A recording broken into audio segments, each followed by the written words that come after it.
Hi, everybody. We're going to go ahead and get started with the training this afternoon. Welcome. Thank you for being here. My name is Cheryl DeMichael Price, and I'm the Director of Volunteer Services at the Domestic Violence Legal Clinic. I'm going to be leading you through today's training, and I'm also the attorney who will be working with you when you come to our office to take a volunteer shift, so I hopefully will be getting to know all of you as you come and volunteer. I want to say thank you to DLA Piper for hosting the training, specifically to Annie Helms-Garrity for hosting us, for providing lunch in this wonderful room for the training today. Annie, do you want to say a few words? Yeah. Hi, everybody. Thank you for being here. I just want to encourage you to really think before you start this training about what it's like to be a domestic violence survivor who walks into a courthouse, having never been in a courthouse before, maybe. And maybe this is the first step that they've taken in leaving an abusive relationship. I volunteered at 555 West Harrison, where this program runs, and also out in the Rolling Meadows Courthouse to serve domestic violence survivors. And what I generally find is that this moment when they walk into the courthouse is the first step that they've taken to leave an abuser, and that they know nothing about the court process, and it's completely overwhelming. And I've also talked to multiple survivors who have said that it's actually not their first time in the courthouse, that they came before, that they were given a packet of documents from the clerk to fill out, and they felt totally overwhelmed and left. So I know that during this training, you might feel a little overwhelmed when we talk about the process and things like that.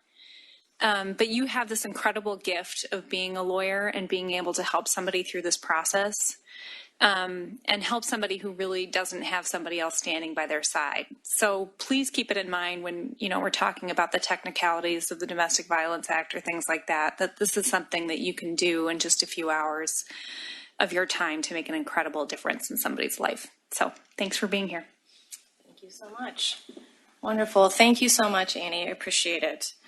Okay, everybody. So like I said, my name's Cheryl DeMichael Price, and I'll be leading your training today.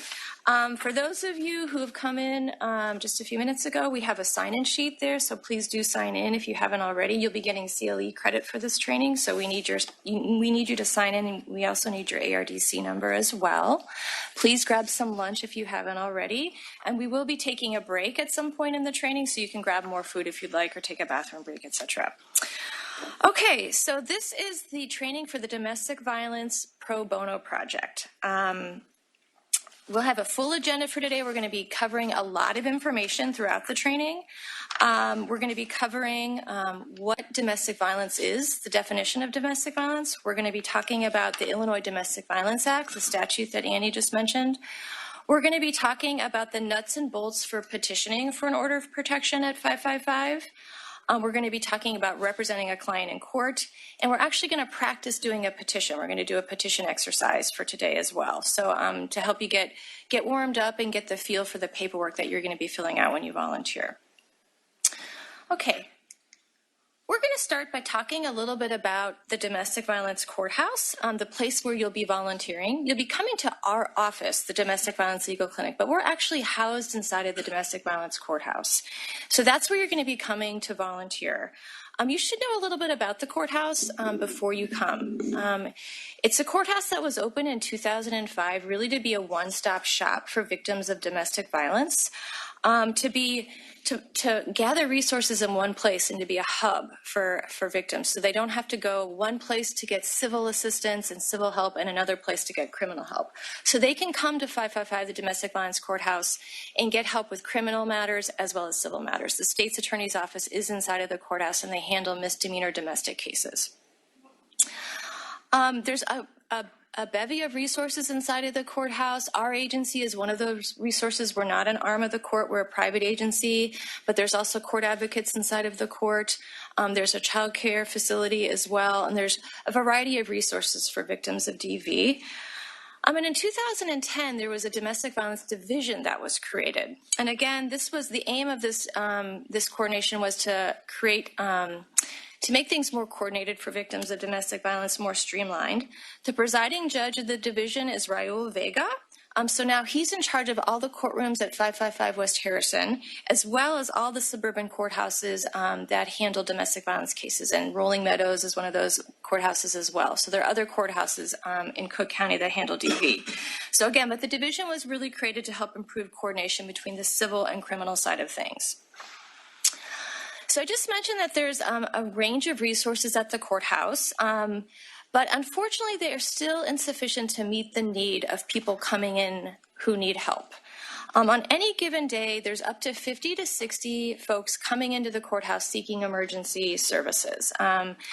People who don't have lawyers, who are unfamiliar with the process, and they need help. So in an effort to address that need, in 2011, the Domestic Violence Pro Bono Project was created. It involves attorneys from various law firms throughout the city of Chicago, as well as some corporations. It's a project that is coordinated between the Domestic Violence Legal Clinic, my agency where I work, as well as the Domestic Violence Courthouse. So it's a project that we work with in coordination with the court. Okay. So let's talk a little bit more about the project itself. So the way the project works is that we encourage firms to sign up for a monthly or a bi-monthly shift. This is somewhat aspirational, but it is our goal to try to have the firms come out and have volunteers come out once a month to take a shift and hopefully to take a case. We just started a new system for signing people up for shifts. It's called Team Up, where basically you're clicking on a link, you're looking at the calendar to figure out what the available shifts are for the month. And then you're letting your respective pro bono coordinator know what works for you, and they can sign you up for a shift. So it's pretty flexible. The shifts are offered Monday through Friday from 10 to 3. And the reason why we have this time frame set out is that it really works well with the flow of people coming into the courthouse and the court day. Court goes down for lunch in the middle of the day. Sometimes it takes a while for clients to start flowing into the courthouse. So we've set out 10 to 3 as being the time for the shift. So what happens during the shift? Well, during the shift, quite a few things happen. During that time, you're going to interview hopefully get a case referred to you. You're going to interview a client. You're going to help the client prepare all the court paperwork needed for an order of protection. You're actually going to get to go up to court for an emergency ex parte hearing and represent the client during that hearing that same day. And then you're going to bring the client back down to our office and explain to the client how to enforce the order after that. So there's a lot that happens during that first shift, and we're going to do our best to get you as well prepared as possible. After that shift is over, you're going to return with the client for at least one additional court date. So you should know that this is a representation project. So by participating, you're agreeing to represent a client for the duration of the OP case, for the entirety of the case. Now, something you should know is that sometimes these cases resolve very quickly. Sometimes they wrap up in about 3 weeks. There's just one return court date, and maybe the client decides they don't want to proceed. But sometimes they can take several months, depending on the case. But overall, generally speaking, these cases usually wrap up, I'd say, within 2 to 3 months. So it's a fairly short time commitment, relatively speaking.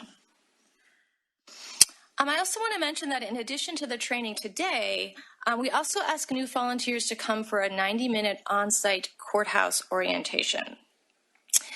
The orientation is particularly helpful because it really helps you feel more comfortable when you come for a volunteer shift and hit the ground running when you come for a volunteer shift. I run those orientations. I go into detail about what happens during the shift. We walk around the courthouse and look at the various resources that are available. And we actually go up into the courtrooms and observe, so you can get a feel for what those emergency hearings are like. And sometimes we go into the courtrooms where there are return court dates, so you can get a better feel for those courtrooms as well. So even though you're going to complete the training today, we still do ask that you do an orientation. It's required.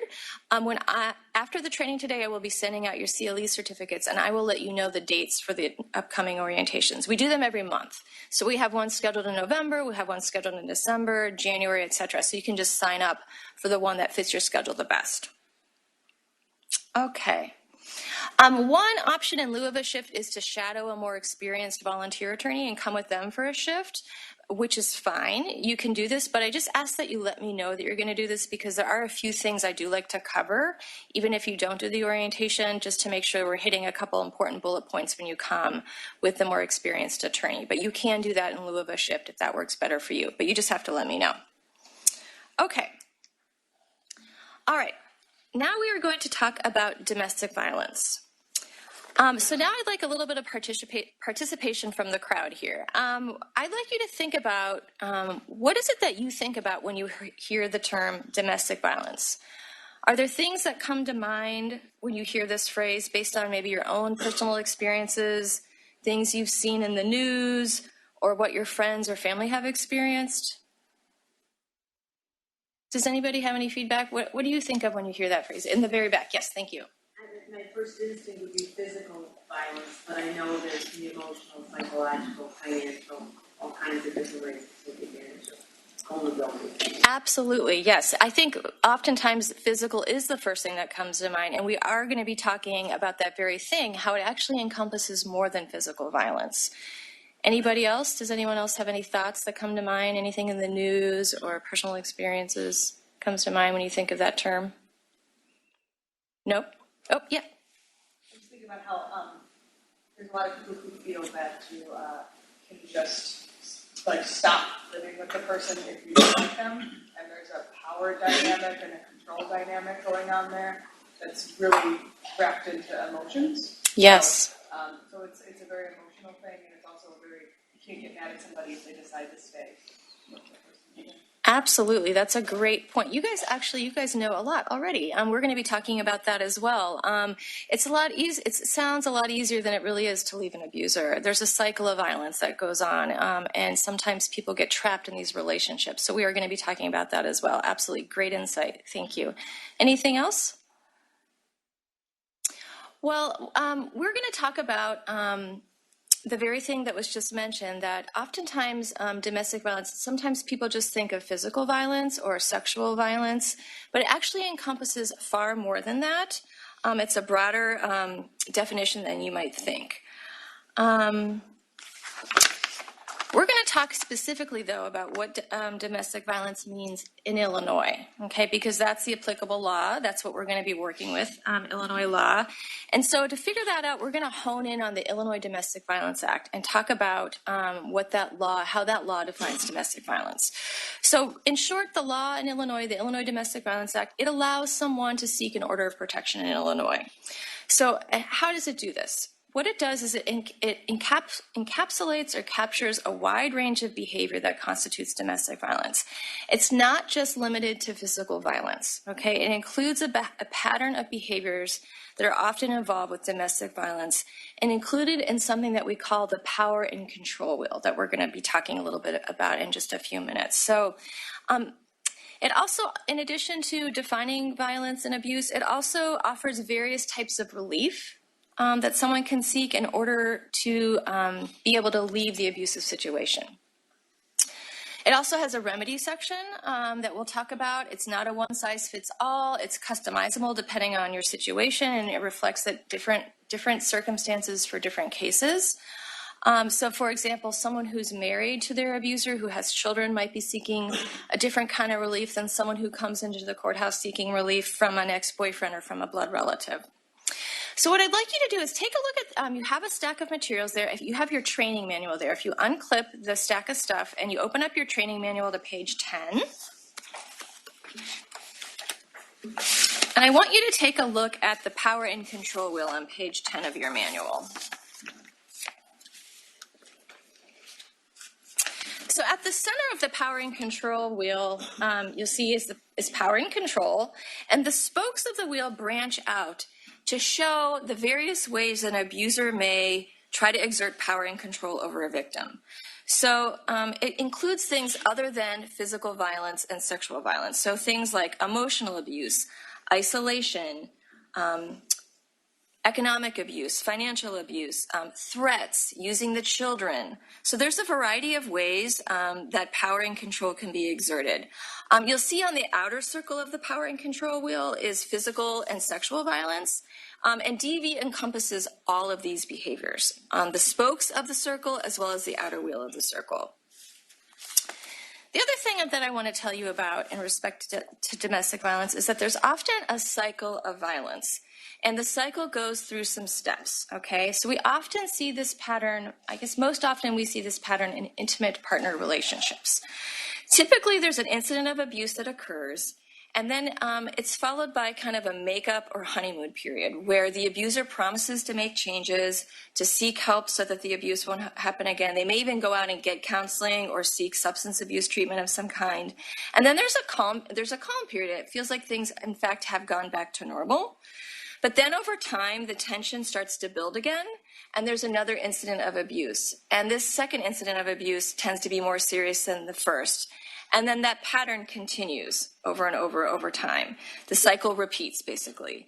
So the first incident of abuse may not be as serious in terms of physical abuse. You know, it's rare for someone to come to the courthouse with some sort of physical injury and for them to tell us that this is the first time that there's been abuse. Usually it's built up over time in that cycle that we just described. Usually there's more subtle things that are going on, like the harassment, controlling behaviors, financial abuse, threats. These are all forms of abuse. They play into the cycle of domestic violence. Of course, physical and sexual violence are sometimes part of it, but the spokes of the wheel show it's not always just violent behavior. So it's important for you to know this because you're going to be hearing about these behaviors when you come to the courthouse and you take a client. When you're interviewing clients and you're talking with them, they're going to be talking about these things in their lives and why they're seeking the order of protection. And again, this cycle is not always present. This power and control dynamic is not present in every case, but oftentimes we do see it in intimate partner relationships. And those are many of the cases that we work on at 555 and through our office. And the other thing I just want to mention too is that sometimes the emotional abuse can be more degrading and humiliating than the physical violence. It just depends on the case. Okay? So familiarity with this wheel and the cycle of domestic violence, it's important. It's important to the affidavits that you're going to be drafting on behalf of clients. The other thing I want to point out in the manual is on page 11. There you're going to see a danger assessment. This is something that gets handed out to people when they come to the courthouse. It includes different risk factors that have been linked to certain behaviors. So when certain behaviors are present in a case, we have found that it increases their risk of actually potentially being killed. So things like choking in a case or stalking, they're very serious and can indicate a higher risk of potentially some sort of fatal injury. And so it's important to know about these things because these are things you have to be sure to include them in your affidavit because we want to let the court know about these behaviors. So I wanted to point out this danger assessment to you as well. Okay. Now we're going to talk about the purpose of the Illinois Domestic Violence Act, the statute that governs OPs in Illinois. So the purpose of the act is to prohibit abuse and to prevent future abuse, to reduce the abuser's access to the victim, and so we may need to cut off contact or limit the ability of the abuser to go to certain addresses or certain places, such as home, work, or school. And it's also set up to address other related issues, things like children or financial issues, property, to help a victim so they don't feel trapped in the abusive relationship. Okay, now we're going to talk about some order of protection basics. So an order of protection is one of several tools that can be used for safety. It's not an end-all be-all, okay? It's one tool in a toolbox to help keep victims safe. It's a legal remedy, and it aims to prevent current and future abuse. So an OP is forward-looking. It seeks to prevent further abuse from occurring. Again, it's not a one-size-fits-all. It's meant to cover a wide range of situations and relationships and to offer a wide range of remedies. Finally, it's important to know that it allows for an emergency order of protection or an ex parte order of protection. And what this means is that someone can come in and get this emergency order without the abuser ever having noticed that they're coming and seeking this protection. Okay, it can be granted the same day the client shows up at the courthouse and without notice to the respondent. And all this is going to occur when you come to our office for your pro bono shift. Okay. What are the different ways that you can seek an order of protection? There are 3 ways. One is via a criminal prosecution. And again, the state's attorney's office is inside the domestic violence courthouse, so people can come and explore pressing criminal charges and get what's called a criminal protective order as part of their criminal case. So that's available to them. You can also get an order of protection through some other type of civil case, such as a family law case, or a juvenile matter. But then there's also an independent civil case. And this last category of cases are what you're going to be dealing with when you come for a shift, these independent civil orders of protection.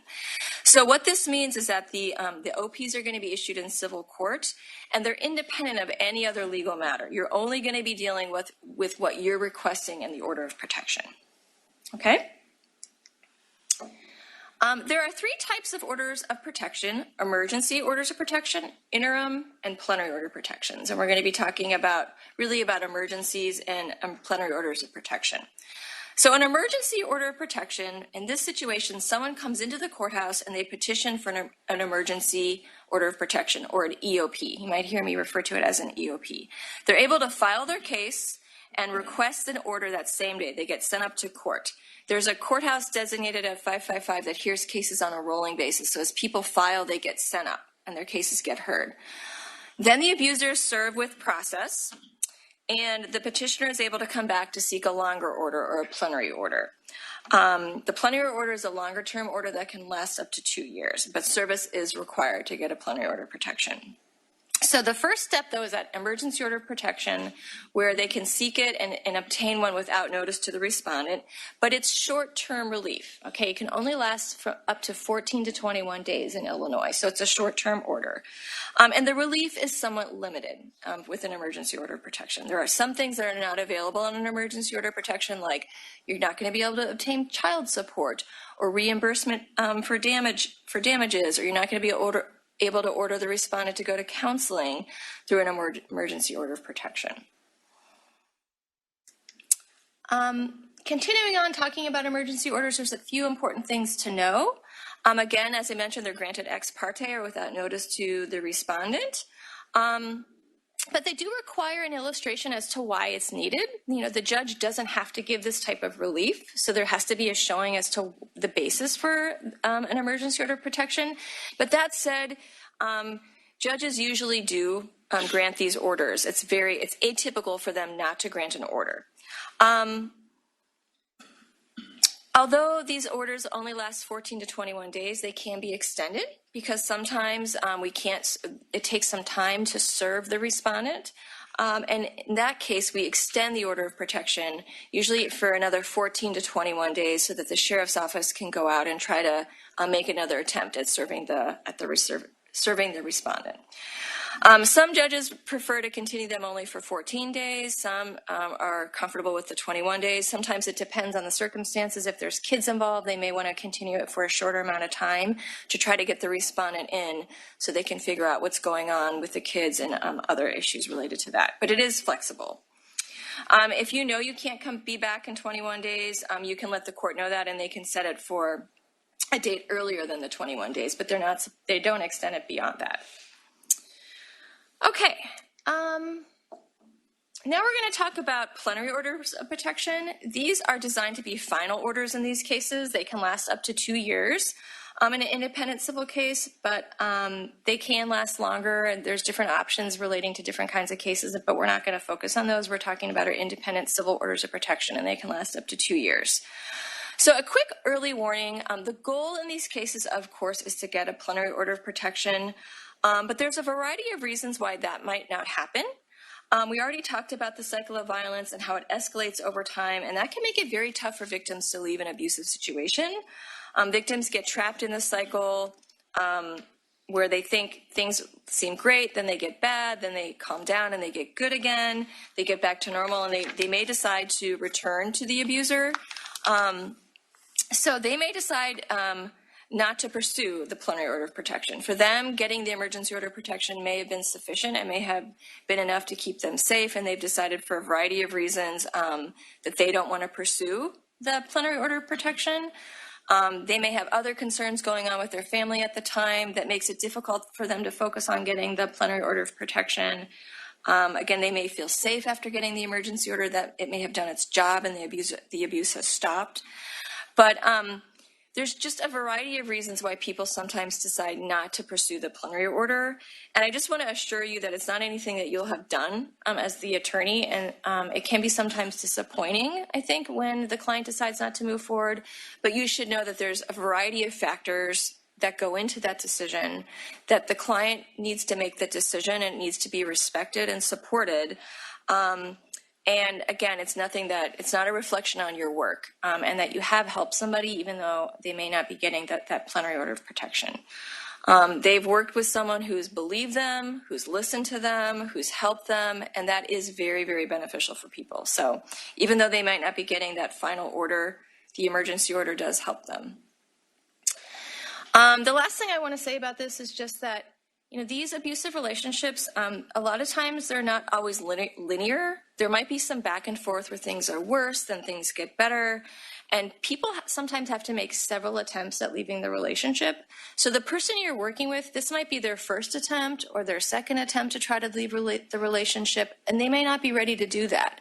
And so they may go back to the abuser, and it may be attempt 5 or 6 before they actually finally leave the relationship. That's the reality of these cases, so we just want you to know and not be disappointed ahead of time if that does happen. That is part of the cycle of abuse, and it's part of domestic violence, so you should be aware of that. Okay, so now we're going to talk about enforcing orders of protection. What is the point of seeking an order of protection? How can it help someone to stay safe? An OP is important because what it does is it allows for an independent criminal case or offense if it's violated. We call this a VOOP. It does not require the abuser to commit another crime in order to have a potential criminal offense. The conduct does not have to meet the criteria for an assault and battery. They can to be charged with a crime. It could simply be the criminal offense is just violating the order, trying to contact the petitioner, which normally that wouldn't be criminal behavior, but if there's an order of protection in place saying stay away and the respondent doesn't follow that, that can result in a violation of the order of protection and can result in criminal charges. So that's really what gives OPs their teeth, okay? So an OP can definitely prohibit criminal behavior, but it can prohibit behavior that would not rise to a criminal offense. The respondent has to be served and has to have knowledge of the order, though, in order to be arrested for violating it. The police have a role in this, okay? They need to arrest for a VOOP if the respondent's been served, or if they're not going to arrest the abuser, then they are obligated to make a police report. Okay, so now I'd like to talk about who can petition for an order of protection in Illinois. So there are 2 categories of who can petition. Someone who's been abused by a family or household member, and any person on behalf of an abused person who can't file because of age, health, or disability can file. So anybody who's been abused by a family or household member, or any person on behalf of an abused person who can't file because of age, health, or disability. So this latter category, this on behalf of case, what we mean by that is it's typically a minor, okay, who might be being abused by an ex-boyfriend or an abusive parent. They're not old enough to file on their own, so someone has to come in on behalf of. So usually a family member might come in and file the OP on their behalf. There might also be situations where an elderly person is abused, okay, and they can't come in because of a disability, so sometimes a family member might come in and file on behalf of. Okay, so now we're going to look at the different forms of abuse. So we talked about who can petition. It's someone who's been abused by a family or household member. So now we're going to hone in on how the abuse is defined. How is that defined in the statute? There are specific forms of abuse that allow someone to seek and obtain an order of protection under the Illinois Domestic Violence Act. So the first is physical abuse, not surprising. The thing to know here is that this physical abuse encompasses sexual abuse. It's not a separate category. It's folded underneath the physical abuse category, okay? Another thing to know is that behavior that creates an immediate risk of harm is also considered to be physical abuse. So that could be something like the abuser is in the car driving 100 miles an hour down the road recklessly, creating an immediate risk of harm, or displaying a weapon, or sometimes we have situations where the abuser might punch the wall right next to the petitioner's head, creating an immediate risk. So they haven't punched the petitioner, they haven't actually punched the petitioner, but they punched right next to them in the wall, creating an immediate risk of harm. That is also considered physical abuse. Another category is harassment. This includes unreasonable behavior that's presumed to cause and does cause some sort of emotional distress. So there are categories of behavior that are presumed to be harassment, presumed to cause emotional distress. Things like repeated calls, threats, threats to snatch children, threats to harm somebody, stalking, showing up at somebody's workplace. So these are all considered harassing behaviors. There could be situations under harassment where there is no threat, but someone is contacting someone with such frequency and they're not stopping that it causes emotional distress. So they might not be making any sort of threat in the contact, but it's 20 texts in an hour and they just won't stop. They're barraging the petitioner. So that can be considered harassment as well. Some other forms of abuse that can come up and do come up, intimidation of a dependent. This is subjecting someone who's a dependent on you to witness or participate in the abuse. So usually this is a minor. Interference with personal liberty is another category. It's forcing someone to do something they don't want to do or preventing them from doing something. And this usually occurs where there's already harassment or physical abuse. Willful deprivation. We don't usually see these in our pro bono cases, but this is where you're depriving a dependent of necessities and thus exposing them to harm, say, for example, food or medication. But I'd say physical abuse and harassment are the two most common types of abuse that we see in our cases. And basically on the petition, there are boxes that you can check to indicate all the different categories of abuse that are applicable in your case. And we'll see that when we go through the petition. Okay, so we already talked about how abuse is defined, which is important to the act. But now we're going to talk about how family or household members are defined. Because remember, someone can petition if they've been abused by a family or household member. So we need to know how the act defines family or household member. So family or household member is a broad category in Illinois. It includes all the individuals listed on the slide. I'm not going to go through and read all of them to you. A lot of these relationships are current or prior relationships. So for example, people who have been married in the past or they've had a dating relationship, people who've lived together or have lived together in the past. There's basically boxes to check on the petition to indicate the required relationship on the petition. One thing that I do want to point out, first of all, is that under the Illinois Domestic Violence Act, in order to be a household member, you have to live in the same unit with somebody. It can't be that you live in the same building. Say it's like a 6-flat or a 3-flat, and one person lives on the top floor and another person lives on the bottom floor. That's not considered living with someone. It's not considered a household member. So it actually has to be in the same unit. There's another distinction that I want to point out, a category that I want to make note of, is that people who have a child together or a child in common together versus people who share a blood relationship through a child. So I want to make this distinction for you. So this latter category, people who share a blood relationship through a child, this recognizes that even if two people are not married, but they have a child together, it still links the family together. There's still a tie there, and it's still considered, it still meets the definition of the required relationship under the Domestic Violence Act. So say, for example, an example of this is a maternal grandmother who files an order of protection against her grandson's father, who's the daughter's ex-boyfriend. So if the daughter and the boyfriend were actually married, it would be her son-in-law or her former son-in-law. but a marriage is not needed, okay? The act recognizes that this child, this blood relationship through this child links the family together. So maternal grandmother, even though she's not related to the grandson's father, she can still file an OP, okay? Because they're linked together through a blood relationship through the child, okay? So even though if that legal tie isn't present, the fact that they have the child together links them together and their family members together. Most of the time we assist, I'd say, people who are or were married and or people who have or had a dating relationship and sometimes have children in common as well. Okay, so the next, I want to ask a quick question. If you were seeking an order of protection, what sort of things would you want to have in your order of protection? Can anyone, I'd love some participation. What would you want in your order of protection if you needed to seek an OP? What sort of protection do you think you'd want if you were seeking an OP? Anyone? Yep. Maybe a physical restraining order? Yeah, so physically having someone stay away, keeping them away, limiting access or contact, absolutely, yep. Anything else? Yeah, go ahead. Mm-hmm. Having them not contact me or Yes, absolutely. So no contact by any means. So not just no physical, like coming to your house, but actually no contact through a phone or Facebook or social media. Absolutely.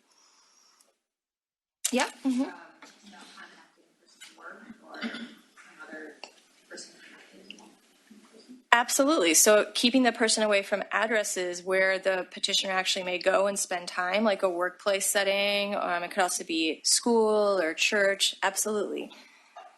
Very good. Yep. Any other thoughts?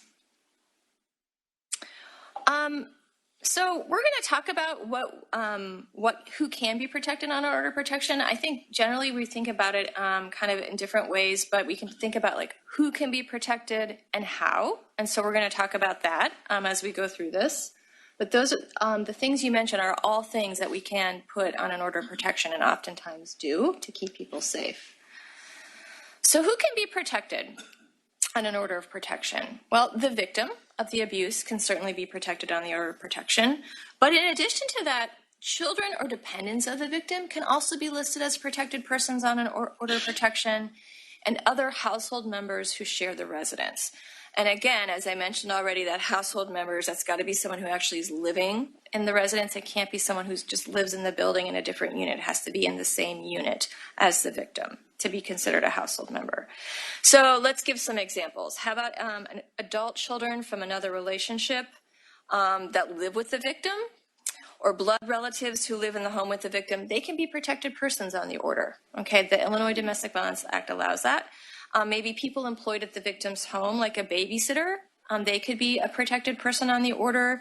Or people working at, say, if the client's at a DV shelter, the people who are working at the shelter can also be listed, working at the DV shelter where the victim is living.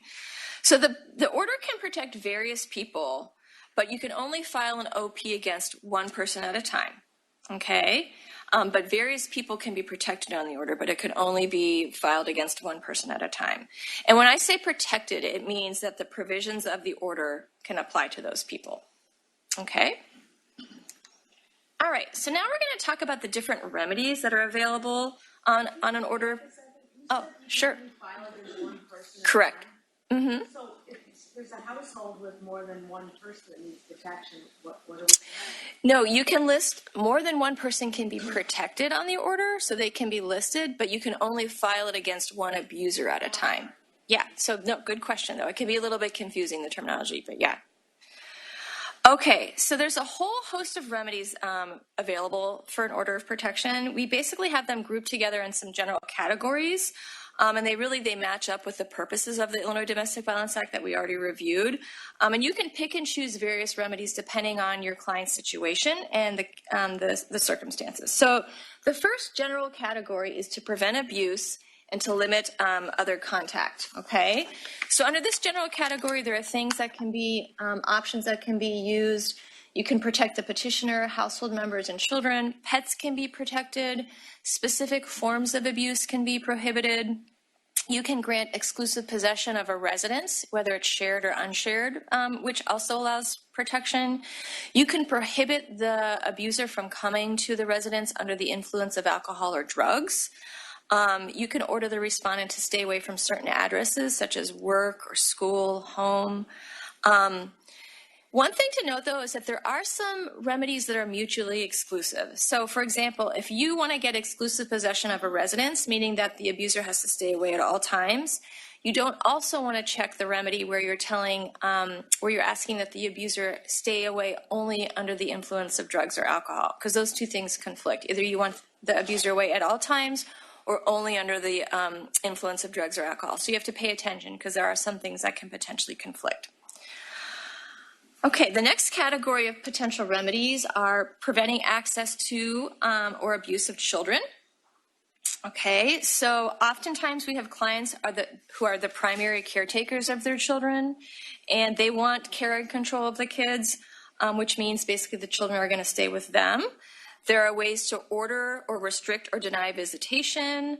There are some situations where the clients do want to allow visitation for the respondents. You know, they feel like the respondent, even though they may have been abusive to them, the respondent is good with the kids and they're okay with visitation. Or they may feel like restricting visitation is going to make it more dangerous for the family by cutting off all contact and could endanger the children even more. So there's a lot of reasons why some clients may want visits for the children. I will say that our standard practice at the emergency order of protection stage is to set aside visitation or to reserve visitation, which just means we're setting it aside for the short term during the emergency order.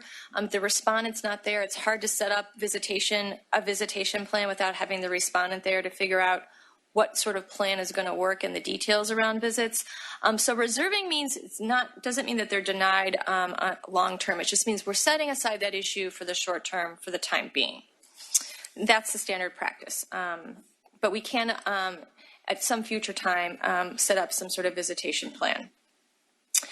One of the possible remedies listed on the slide, it's the very last one, is prohibiting access to school records. This is important for a variety of reasons. One I want to mention is that in some cases we have, your client may have an address that is confidential, meaning that the abuser is not aware of where the petitioner is living. And we don't want the respondent to find that out.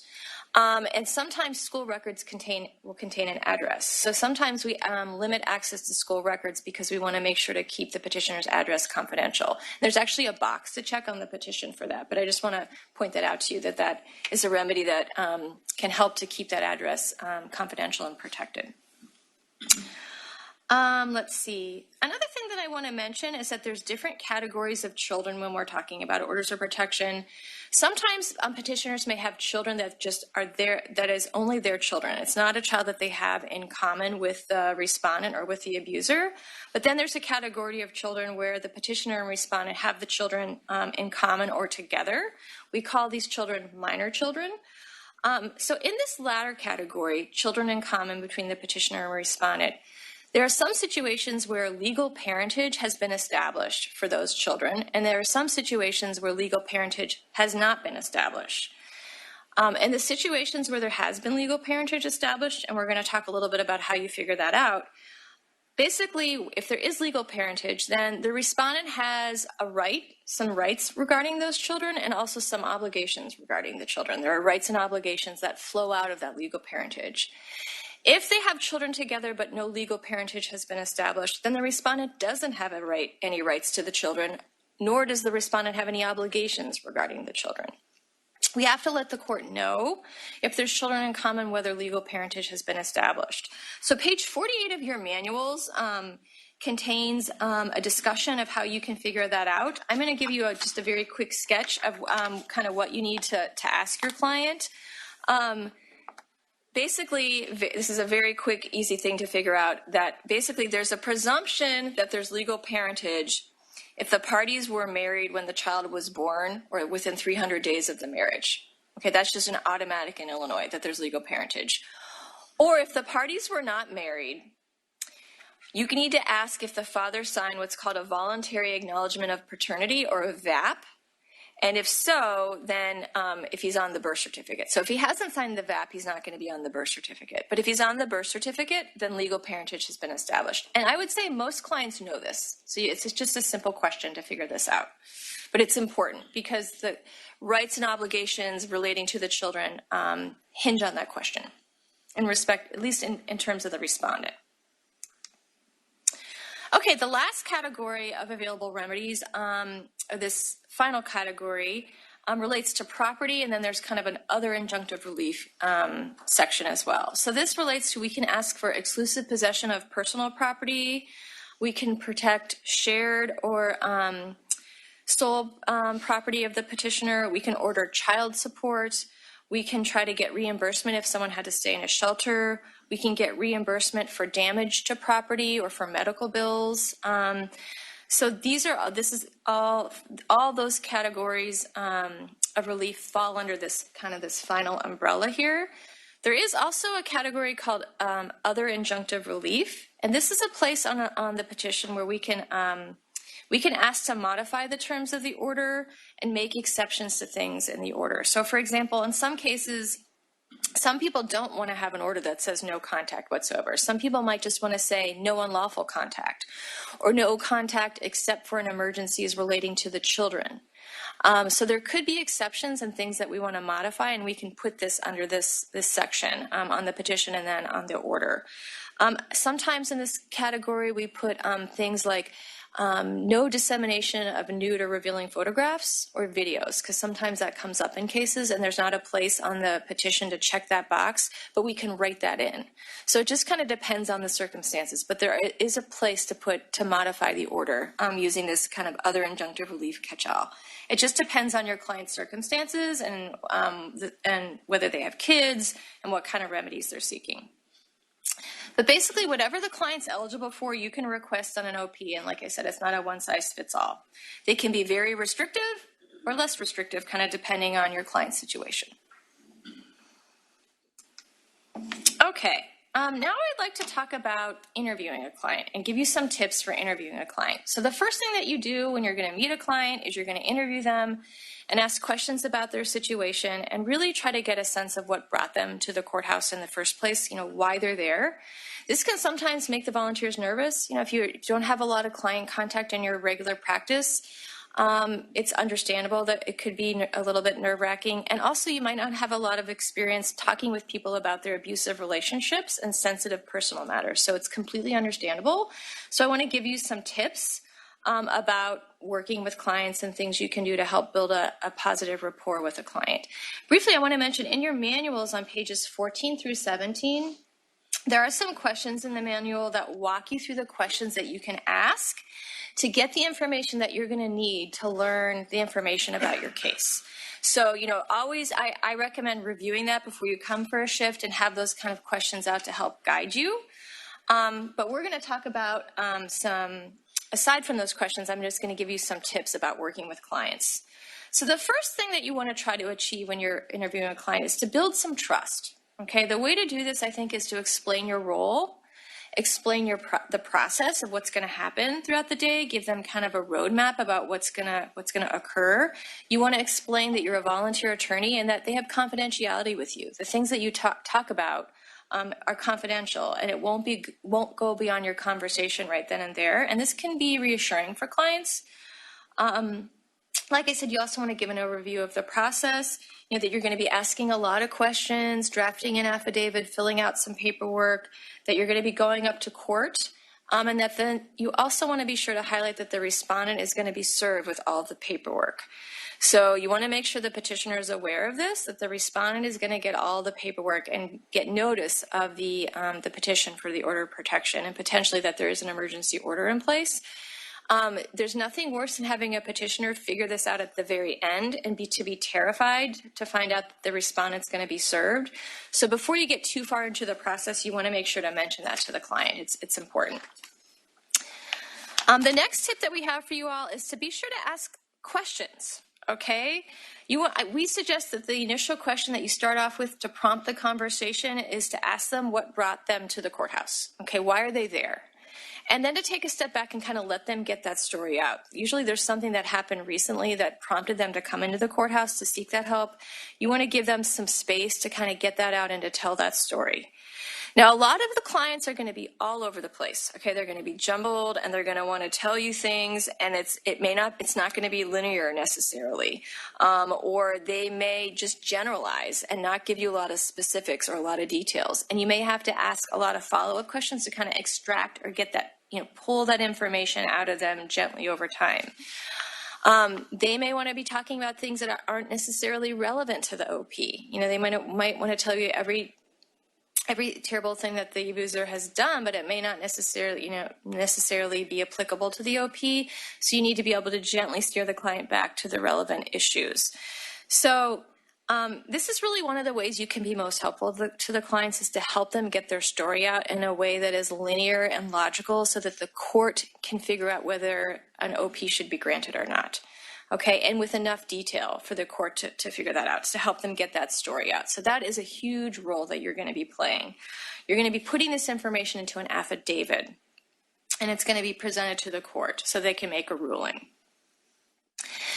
You do want to explain to them why you're asking so many questions, that it's really good for the court to get a lot of information and a lot of details. It may feel kind of intrusive to the client, but you can explain that the judge needs those details and specifics. It's not enough just to say I've been abused. The judge cannot take the client's word for it. Okay, you've got to give the details.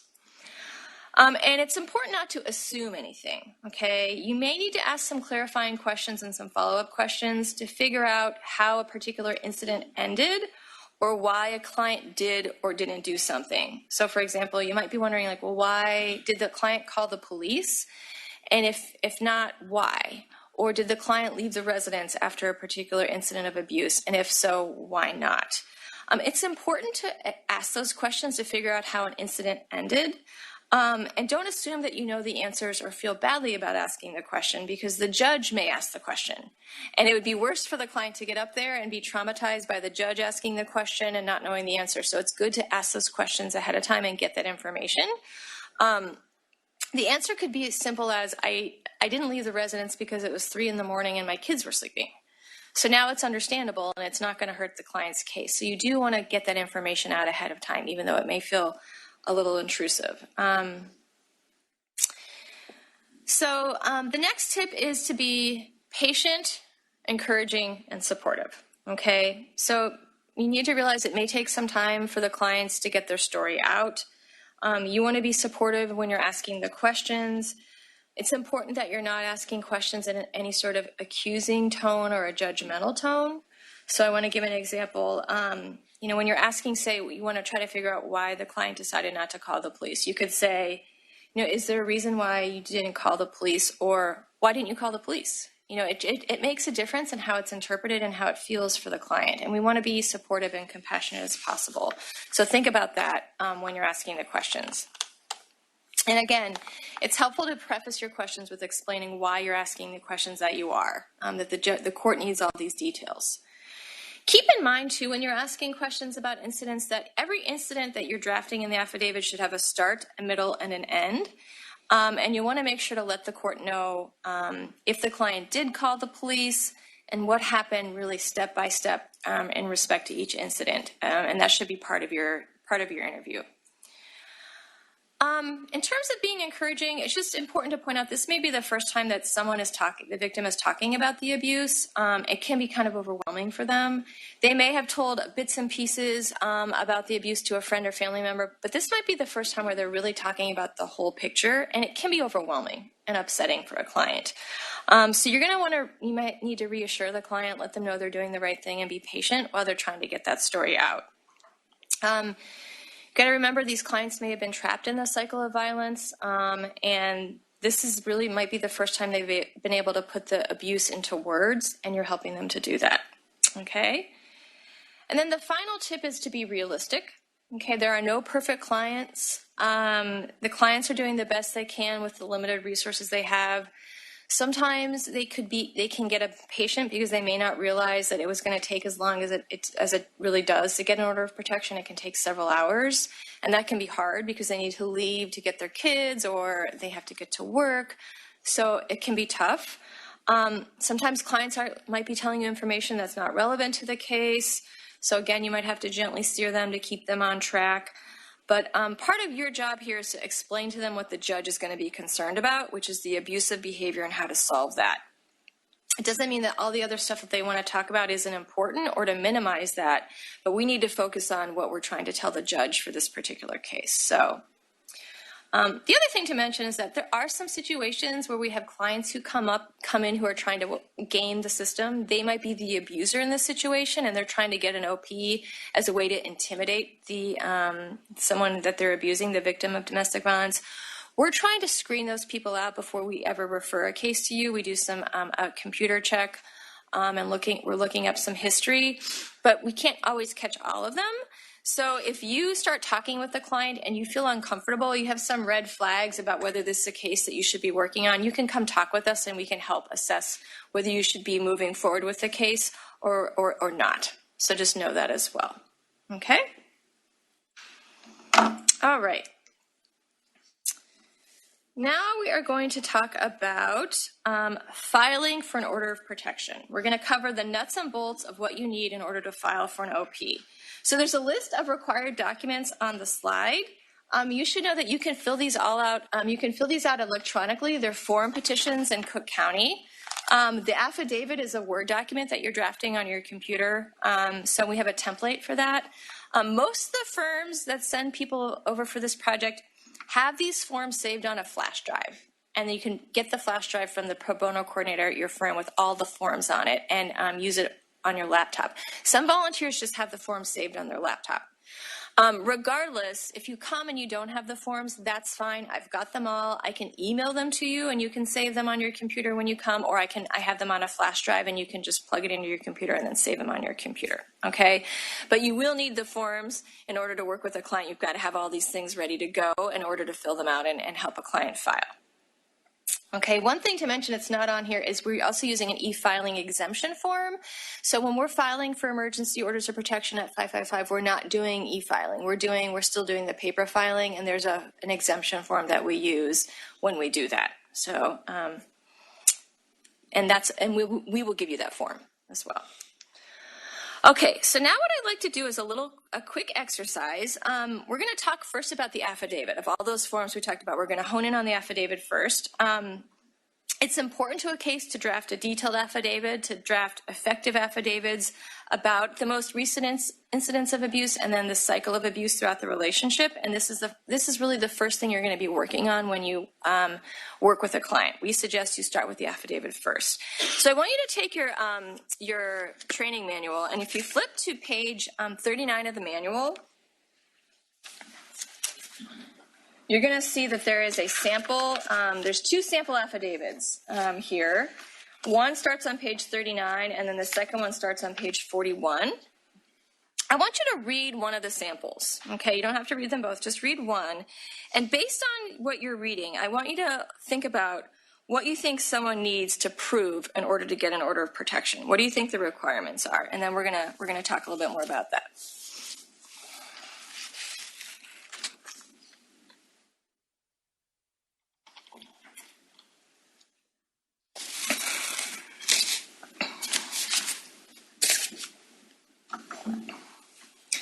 And I should also say, if you want to get up and get more food, I mean, we will have a break. You can do that, but feel free to get up and get more food or coffee if you want to do that while we're chatting. While I'm talking, that's no problem at all. I know we're covering a lot of material and you have to sit for a long time, so feel free to do that.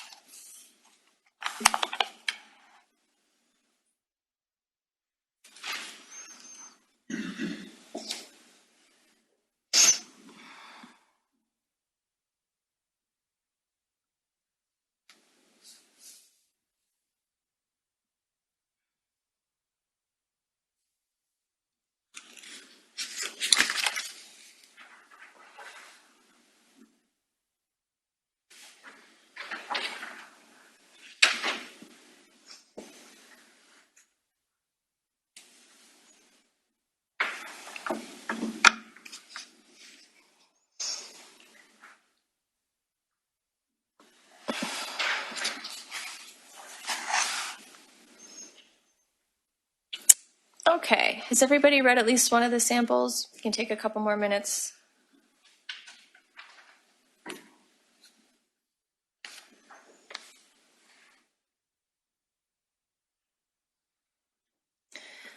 So having read the sample, does anything jump out at you in terms of what you think someone would need in order to get an OP, what they need to show, what the requirements are? Is there anything that you see that's discussed in the affidavits? Is there abuse described? Yeah, go ahead. Yeah, so evidence of abuse, in this case it's physical. Yes, absolutely. So we're talking about the abuse, right? We're talking about the physical abuse. The first sample, I believe, has physical and some harassment as well. That's described in detail. Anything else? Yep, go ahead. It looks like you need to say something about why you need this perspective and why it needs to be outside. Absolutely, yeah. So there's some language in there about fear that the abuse might continue or escalate. And one sample talks about fear of the continuation of the abuse. Another sample talks about fear that the abuse not only will continue but could potentially escalate. And we're going to talk a little bit about that as well. Absolutely, that language is in there. Does anything else jump out at you? Do they give background? Yep, go ahead. There's a lot of specific language in this first one about the number of times things happen, the number of texts, the number of Yes, absolutely. Great insight. And we're going to talk about that too. For these affidavits, we get very specific. We try to enumerate number of times. We might have to give an approximation, but we're trying to give the court as much detail as possible because we're laying a foundation for the case. And this is stuff that we may need to use in a contested plenary hearing. So we're trying to give enough detail so that's possible. It's not enough just to generalize. So you see a lot of detail in there as well. Well, good. Okay, very good. So now we're going to talk, I'm going to briefly mention and describe some of the language you see in there, and then we're going to talk more specifically about the structure and affidavit and what each paragraph should contain and how you set it up. So we know both of those affidavits do contain abuse, okay, by a family or a household member. Remember, we have to have that relationship to get an OP under the Illinois Domestic Violence Act. And both of our samples contain that. They contain a description of abuse by a family or a household member. Both, as I mentioned, affidavits can contain language about a concern that there's going to be a continuation of the abuse or an escalation of the abuse. And both contain language about a concern that if the respondent knew that the petitioner was trying to get that OP, that the respondent would try to stop the petitioner and potentially harm the petitioner. So we include this type of language because according to the Illinois Domestic Violence Act, the court needs to find that further abuse is likely to occur, okay, if the respondent had noticed that the petitioner was seeking the OP. Remember that one of the purposes of an OP is to prevent further abuse from occurring. So the court is looking for that if respondent had noticed that they were seeking the OP, that further abuse is likely.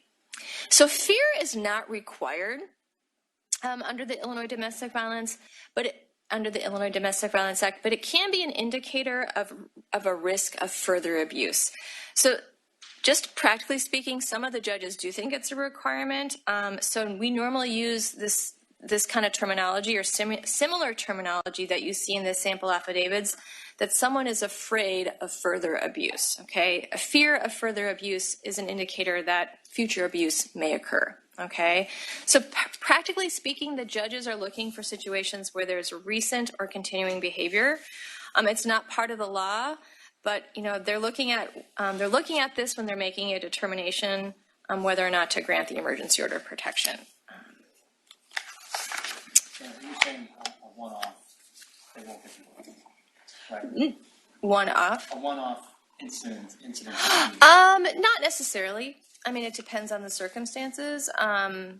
They should be able to get an order if abuse has occurred, but certainly the judges are typically looking for some sort of, ongoing abuse. But it would probably depend on the case. But they should be able to get, even if there's one incident, that should be sufficient. But practically speaking, how the judges apply the law, unfortunately, it depends. So, okay, so we're going to look talk more specifically about the affidavit and how we set it up very specifically, okay? So the first thing to know is the affidavit is attached to the petition. We actually tuck it in between pages 2 and 3 of the petition. It gives you an opportunity to write the details relating to the incidents of abuse and the need for an order of protection. The client has to have personal knowledge of the things that you're putting in that affidavit, okay? And if not, we use the terminology on information and belief. If something that we're putting in there, if the client does not have personal knowledge of it, we say on information and belief. There's a specific format that we follow for affidavits, and the judges are accustomed to seeing them set up this way, so it's important that you follow this format. We are going to talk about the format. There's a template actually in your manual on page 29, but for now I want you to stick with the samples, and then we'll flip to 29 when I'm done talking. But so if you look at if you look at page 39, the very first paragraph, this is the first paragraph that you're going to be writing when you draft affidavits. This is kind of like the background information. This is where you're describing the relationship, the details of the relationship, background information about the parties, the nature of the relationship, when it began, when it ended, whether there's children in common, and whether legal parentage has been established, whether the parties are living together or not, or if they've ever lived together, etc. So this first setup paragraph is how we always start our affidavits, okay? So all that information has to be included in that setup paragraph. After that first paragraph, we are going to start describing the incidents of abuse, and we're going to start with the most recent incident first. So we're going to be writing this in reverse chronological order. So we're writing about the most recent incident of abuse first because we want to demonstrate that there is an emergency. Okay, by showing that something happened recently, it helps to show the court that there's an emergency situation. For each incident of abuse that you're describing, you want to make sure to include the time, date, location, and who was present. Okay, and make sure to indicate if children were there and if the children saw the abuse occur, because that makes it more serious. We are trying to include specific facts and not just conclusions. I think the samples give a good feel for that, the amount of detail that we're trying to put in these affidavits, okay? It's not enough to say I was abused and harassed, okay? You need to explain, what was the harassing language, what were the threats, and put them in the affidavit. Being too general can really hurt the case. To the extent you can, you want to put in the number of times something occurred. You may have to give approximations, but you want to try to explain to the court the number of times, the frequency that these things have happened. Generally speaking, you want to make sure to include the most recent incident of abuse, and if there's another incident that is, particularly serious or threatening, you want to make sure that that's included as well. So for each one of these incidents, you want to include enough detail to basically allow yourself to set a foundation so that you can talk about these incidents if you go to a contested hearing. You're drafting the pleadings for the entire case when you draft the affidavit. You can amend it. You can get leave to amend the affidavit, but you're trying to get in as much detail now as possible with this initial affidavit. So you're trying to set up the whole case kind of moving forward. So you want to add as much detail as possible. If you don't include something and then you try to bring it up at the hearing, all the other side has to do is object, and it's going to be excluded. Okay, so there could be several incidents where your client can remember enough detail that you could describe them in a fair amount of detail and include them.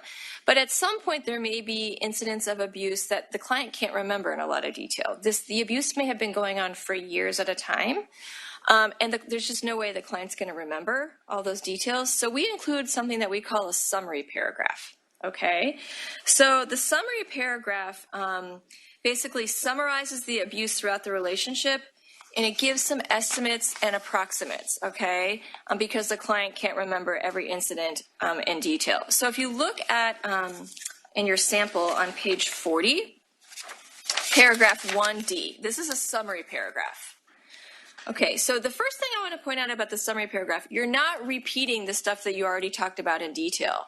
The summary paragraph is any other abuse in addition to the specific incidents that you just described. okay? You're not repeating everything you already talked about. It's in addition to, and you're basically trying to describe in approximates how often the abuse occurred, when it started, and what kind of abuse it was. So you can see, an example would be something like, in the past 5 years, the respondent has slapped me approximately 2 to 3 times per month, and it started shortly after our daughter was born and has continued. So you're trying to give kind of approximates. The client's not going to remember every single time that happened, but she has a feel that a few times every month this would occur. So that's our summary paragraph. The reason we're putting in this summary paragraph is that by putting it in, we might have a chance of getting in at the contested hearing, okay, and getting those incidents in. But if we don't talk about it at all, then there's no way we'll get it in. Okay. Let's see. So there's a summary of abuse paragraph. There's a sample on page 42 as well. So one summary paragraph contains, it's a sample where there's physical abuse and harassment, and then the second sample on page 42 is just a summary of the verbal abuse. Okay, so you can see the distinction between the two samples based on different kinds of harassment, based on different kinds of abuse that's involved. Okay, a few more things about the affidavit. So now we're getting a little bit more technical here. I want you to look at the second paragraph of the first sample on page 40. And I'm going to read this paragraph aloud. It says, based on the respondent's behavior, I'm afraid that the respondent will continue to physically abuse me, harass me, intimidate our children, interfere with my personal liberty, and to stalk me. I fear for my safety and the safety of my family. So we include this type of language where we indicate that the abuse that has occurred and also the fear that the abuse will continue. Okay, and we're doing this because the Illinois Domestic Violence Act, it allows the court to prohibit specific types of abuse if it appears that if they're likely to occur if they're not prohibited. So by indicating there's a fear that they're going to continue to occur, that fear indicates if there's a risk that they will occur, and then the court can go ahead and prohibit that conduct.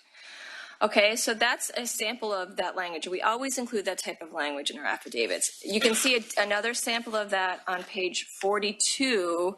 It's paragraph 3. And this is slightly different on this sample because the petitioner says, based on the respondent's behavior, I'm afraid that the respondent will continue to harass me and interfere with my personal liberty.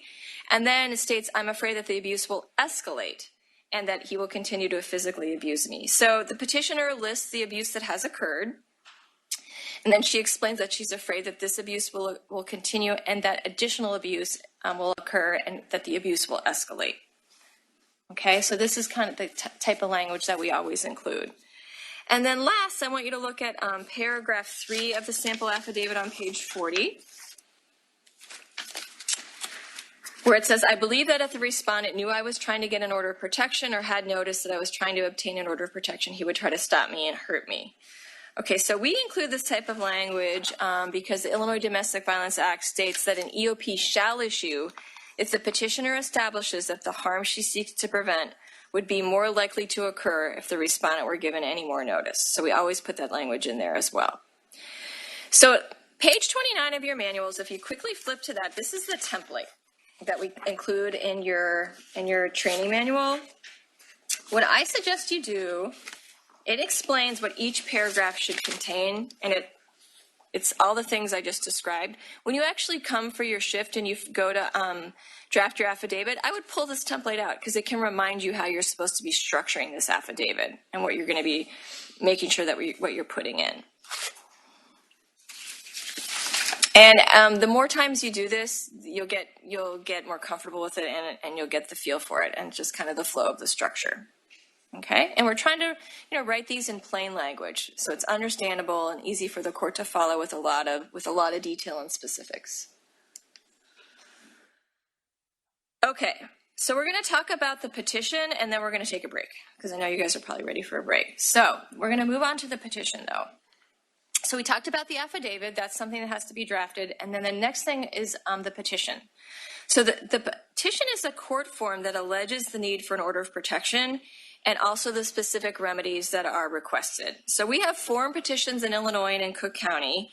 They're designed to be user-friendly, but in reality, they can be really overwhelming for clients, hard to understand, somewhat technical. And so having you there to help the client fill it out is really, really helpful. It basically allows you to check boxes and fill in blanks to make legal arguments as to why your client needs specific remedies. So as the pro bono attorney, you're going to be signing the petition and your client will sign the petition as well. There is a structure to the petition that I want to talk about. Generally, basically, when you're filling out a petition, the first part of it is you're giving basic information about the parties, then you're making giving basic information about the parties, you're making allegations, and then you're asking for specific relief relating to those allegations. That's the basic structure. So let's turn to this. There's a sample in your manual on page 34.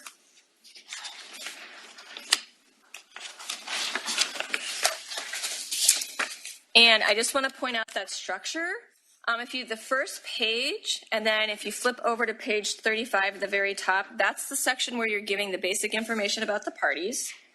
And then you'll see about almost 3/4 of the way down where it says petitioner alleges as to respondent that. Now you're starting the allegation section. You're making different allegations to the court.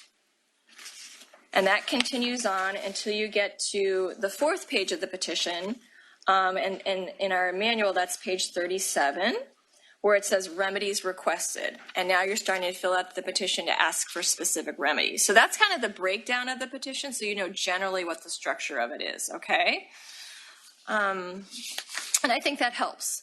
One thing to know is that you're basically making allegations and then you're requesting relief that's specific to the allegations. It feels like you're repeating yourself because you are.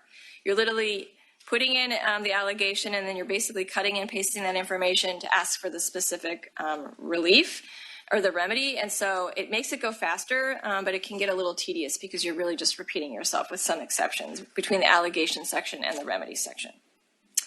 Okay, so now we're going to take a step back and look at the petition in a little bit more detail. I want you to go to page 18 of your manual.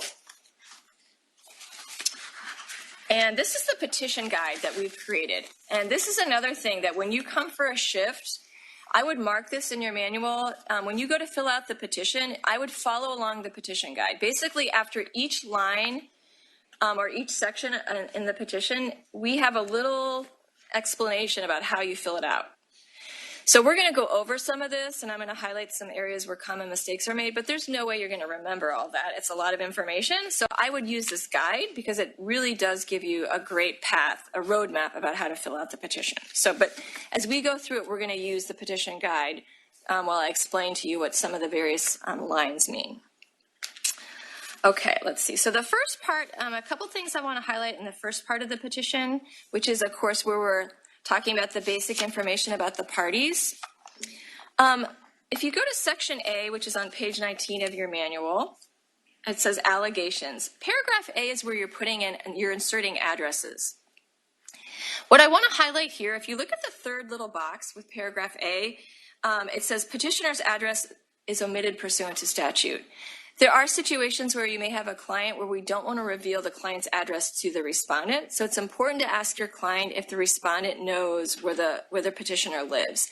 And if the respondent doesn't know, we want to click on that box and we want to put an alternate address in that line. And in your situation, it's an address that you can use for notice. So it can be the firm address where you could get notice if the respondent has opposing counsel and files something so you can get any filings by the respondent.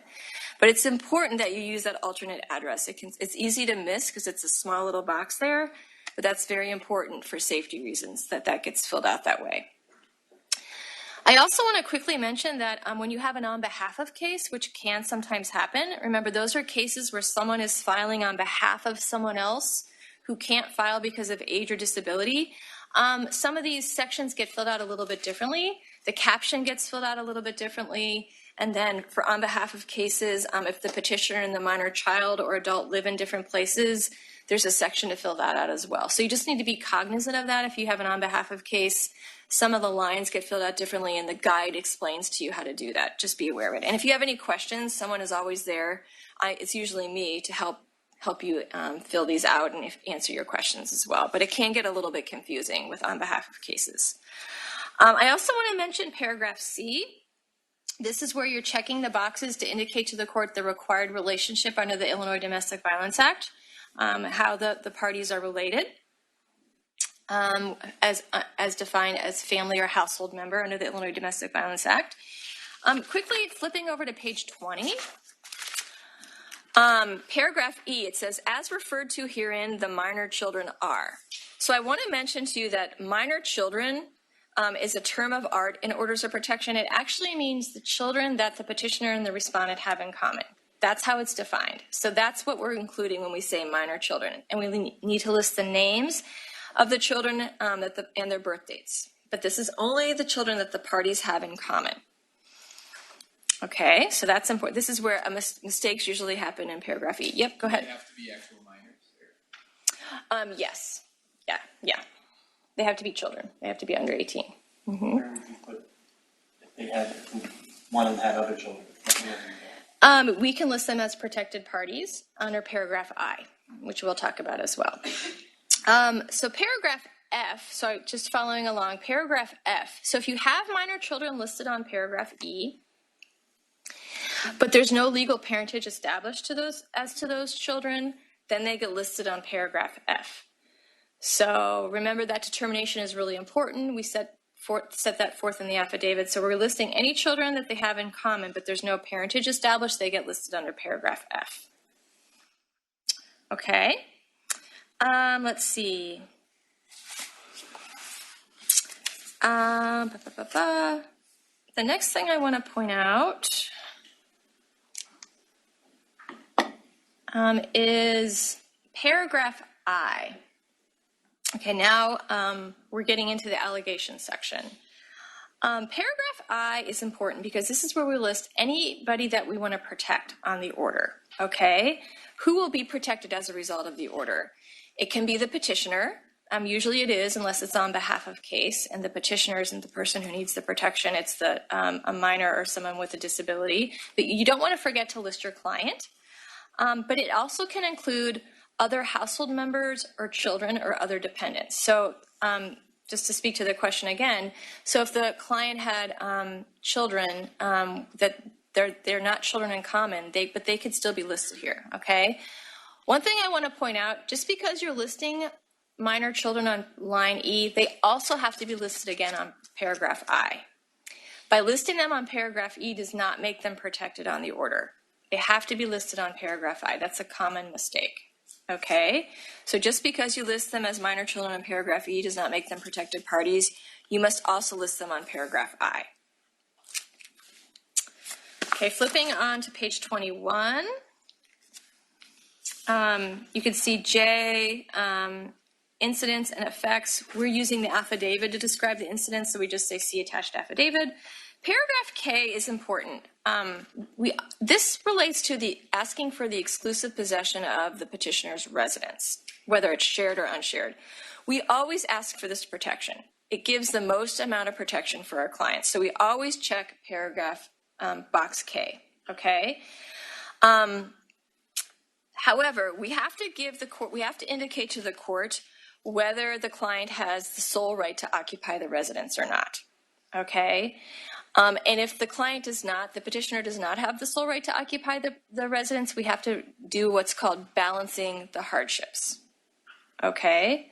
So I just want to mention this to you. So how do we figure out whether the petitioner has the sole right to occupy? So it's explained right there on page 21 at the bottom in a, I think, very straightforward paragraph, but I will just quickly mention it to you.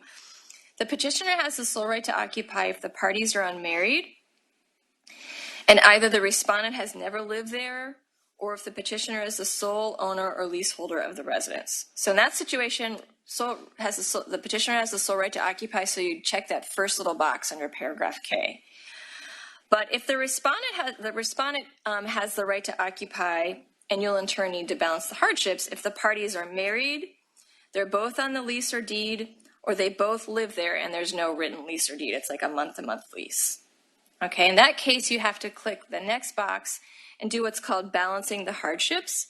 And really what the court is looking for, the court is trying to figure out, does the respondent have some other place to go, to stay? Who would this burden the most by leaving? So you may have to prepare your client for questions relating to, if the client had to move out of the residence, it would disrupt the kid's school, or maybe she can't get to work, or, moving all the kids' toys out, or she may not have a place to go. So you want to demonstrate to the court that the respondent, it's less of a burden on the respondent to have to leave the residence if they actually live together than the petitioner. Okay? But you may have to go through that assessment. And that's paragraph K. And again, we can help you when you come for your shift if you have questions about that. The next thing I want to point out is paragraph L. It's this tiny little box, but it's really important. The first box under paragraph L, this is where you're ordering the respondent to stay away, okay, and no contact by any means. If your client doesn't want any contact with the respondent, we're checking that first box under L. The next little box under paragraph L, this is where we can list other addresses where we want the respondent to stay away from if the petitioner is present. So paragraph K is saying getting exclusive possession of the residence, but now there might be other addresses like school, work, church, etc. So we're not putting the residence on this line, but any other addresses where we want the respondent to stay away. That's that second little box on paragraph L. Sometimes it's a common mistake to put the residence there, and we want to list other locations. I also want to mention, if you flip over to the next page on page 22, paragraphs N through R. These paragraphs relate to the children, okay? So the guide explains how they get filled out depending on whether the children are, the parties have minor children in common and if paternity has been established or not. But basically, paragraphs N through R all have to be filled out if the parties do have children together and there's legal paternity, okay? They have to be filled out. If paternity hasn't been established, you can just click check the boxes Q and R. But you can't skip over these paragraphs if the parties have children together. I want to quickly mention paragraph N, when we're talking about physical care and control, basically it means that we're asking for the kids to live with the petitioner, okay? Paragraph O, when we're talking about temporary legal custody, we're talking about the decision-making ability relating to the kids. Paragraph P is where we can ask to restrict or deny visitation in some way. And so I just wanted to mention those things. Q is we can check that box if there's a danger that the minor children will be removed. And R is indicating whether the respondent has knowledge of the whereabouts of the minor children. Okay. So you need to go through these boxes and go and talk with your client about them. You can't just skip over them. Okay. And then I also want to flip over onto page 23, paragraphs S and T. These relate to property, okay? So paragraph S relates to personal property. This is where we can request exclusive possession of personal property.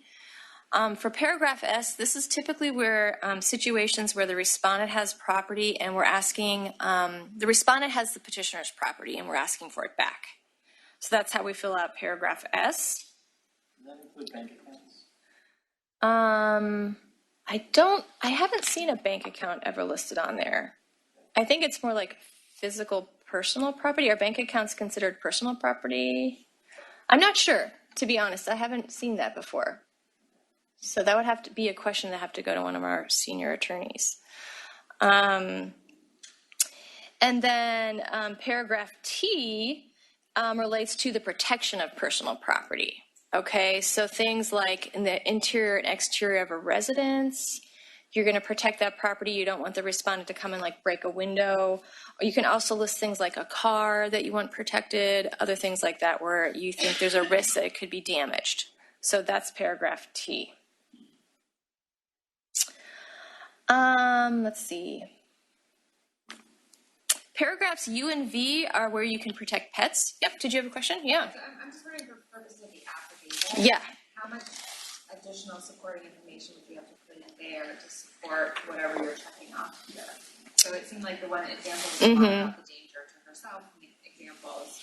But here, you know, you have to provide then further supporting detail for why you felt children were a danger or pets or things like that, or is checking the box basically?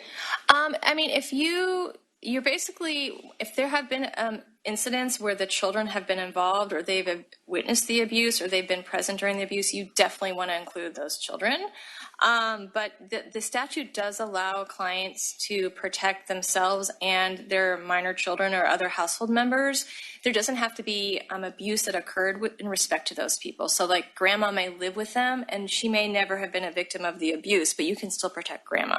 Does that help answer that question? So you wouldn't necessarily say that, you know, beyond what the individual was suffering, that there was some other abuse directed at those people you're trying to. Correct. I mean, if there are other incidents that involve the petitioner and the other people happen to be involved, you want to include that, but you don't have to have that in there to have them as protected parties, to list them as a protected party. Does that make sense? Okay. Okay, so let's see quickly. Paragraph W is where you can request child support. That's not a remedy that you're going to get at the emergency stage, but to preserve it for later in the case, you can check W because the court needs to see proof of income before they're going to order child support, and that's not done at the emergency stage. Paragraph X is where we can request reimbursement for certain expenses. Again, that's not a remedy that's available at the emergency stage, but you can still set that forth there to preserve it for later. Paragraph XI, this is the paragraph that you can check where you're asking for no entry unless the person is under the influence of alcohol or drugs. So again, if you've already checked the box that the respondent's supposed to stay away at all times and there's not supposed to be any contact by any means, you don't want to also check X1 because they're inconsistent. So there might be a client who only wants the respondent to stay away under the influence of drugs or alcohol, in which case you would not check the general stay away box on paragraph L. You have to one or the other. Let's see. I also wanted to mention paragraph X2 relates to firearms. Basically, if there's an order of protection against you, you cannot legally own a gun. You can't have a FOID card. It's my understanding that sheriffs are not going out and seizing weapons of respondents that are getting orders of protection. So just so you know that, it does say respondents should be ordered to surrender any and all firearms, but I don't believe law enforcement is going out and seizing weapons, but they should not be able to have a legal FOID card to legally own a gun. Paragraph Y is where we're denying school records, and we already talked about that remedy, how it's important if you're trying to keep an address confidential, and there's a box to check that as well. And then paragraph C is that other injunctive relief where you can modify the order. You can write things in there where you can modify the order depending on your client's circumstances. A few very small technical things. The bottom of page 24, there's a box with a AA that oftentimes gets overlooked. If your petitioner's address is confidential, you want to be sure to check that. Then if you flip over to page 25, at the very top, those little boxes at the top, we always check that first little box, and the second and third boxes get checked depending on the circumstances to make sure you don't skip over those as well. The next portion of the petition is whoops, sorry, I'm not keeping up with the slides. It's the remedies section, and I'm not going to go through this line by line. You should basically know that the remedies section largely follows the allegation sections. The paragraphs correspond, so you can really cut and paste from the allegation section. The guide cross-references those allegation paragraphs so you know which paragraph you're cutting and pasting from. There are a few small exceptions. One thing I want to mention in the middle of page 25 where it says remedies requested and then listing the protected persons, people sometimes forget to put that in and skip that, but you want to go to paragraph I and cut and paste and put in your protected persons there. And then I just want to mention here, number 3 corresponds with paragraph L about staying away. And 3B corresponds with the second box of paragraph L where you're listing other addresses where you want the respondent to stay away. Paragraph 3C does not have a corresponding box over in the allegations section. This is where you can ask for access to a residence to get belongings. Okay, and the petitioner or the respondent can ask for access, and the guide explains how to fill that out, but there's not a corresponding section in the allegation section for that paragraph there. The other thing I want to quickly mention is paragraph 7, where this is a paragraph relating to visitation of the children. And I just want to mention here that, like I said before, paragraph 7, we typically are asking for the visitation to be reserved, in which case we are checking the box number 7 in that third paragraph, 7C, respondent's visitation should be denied, and we typically cross out denied and put in the word reserved. Now, there may be some situations where your client feels very strongly that they don't want the respondent to have any visits and we just want them denied. But typically what we're doing is setting aside the visitation question during the emergency stage. And so we're crossing out reserved and putting in denied. Okay. I think that's all I want to say about the petition. I want to quickly go over a couple issues relating to the Illinois Marriage and Dissolution of Marriage Act and just some terminology that's important for you to know because it relates to some of the language in the petition, and I just want you to be aware of it, and then we're going to take a break. So one thing to know is that the statute in Illinois that governs divorces changed in January 2016. It's called the Illinois Marriage and Dissolution of Marriage Act. It's not the statute that applies to us and for OPs, but the language in that statute changed. So it used to be called custody, which is basically significant decision-making regarding the children. That's now called the allocation of responsibility for decision-making for significant issues. That's what it's called under the Illinois Marriage and Dissolution of Marriage Act. And visitation is now called parenting time under that statute. I point this out to you because orders of protection still use the words custody and visitation. So on some of your cases, respondent may have an attorney who's a family law attorney and may be using this language that's in the Illinois Marriage and Dissolution of Marriage Act, but you are using the words custody and visitation. So I just want you to know kind of how they connect and how they work with each other and how they're defined. Okay, so we're going to take a break, but before we do, I want to give you some information. We're going to do, after we come back from the break, we're going to try filling out a petition, and I want to kind of set you up to kind of work on that during the break if you have a couple minutes. There is, in your packet of materials, there's a case scenario in your packet of materials. It's a very short case scenario, and there's a blank petition. So we're going to take about a 10 to 15 minute break. Feel free to get up, walk around. But if you come back to your seat and have some time, start reading over the fact scenario and take out your petition guide on page 18 and try to start filling out the petition. Okay, and then we're going to go over some of it, not all of it. We're not going to have time, but we'll spend like 5 to 10 minutes trying to go over some of it. And it will just kind of get you warmed up for kind of reading a fact pattern and figuring out, how to tackle these petitions and getting more comfortable with the form. So the fact pattern is going to be up on the board, but it's also at your seats as well. It's a one-page little fact pattern, and you should also have a blank petition as well. And then we'll go ahead and take let's say 10 minutes, but if you need more time, that's fine as well. Okay, great.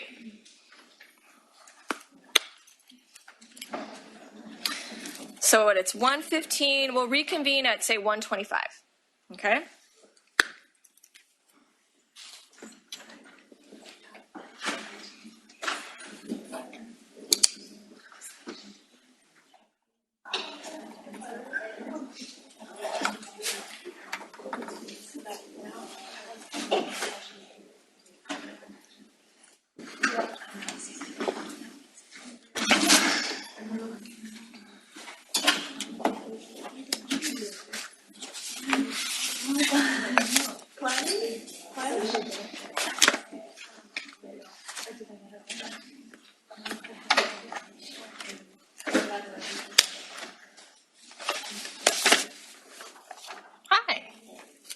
Sure. So I missed the very beginning. Yes. In terms of our engagement and our time commitment, we're there for this ship to get the emergency order protection. Mm-hmm. And then they want a plenary order, you continue on the case. Right, you're representing them for the full case. That's right. It's a representation project. And so with the plenary order, I mean, between, okay, so you go for the original emergency petition, it's a one-day commitment. And what happened, like what is it going forward?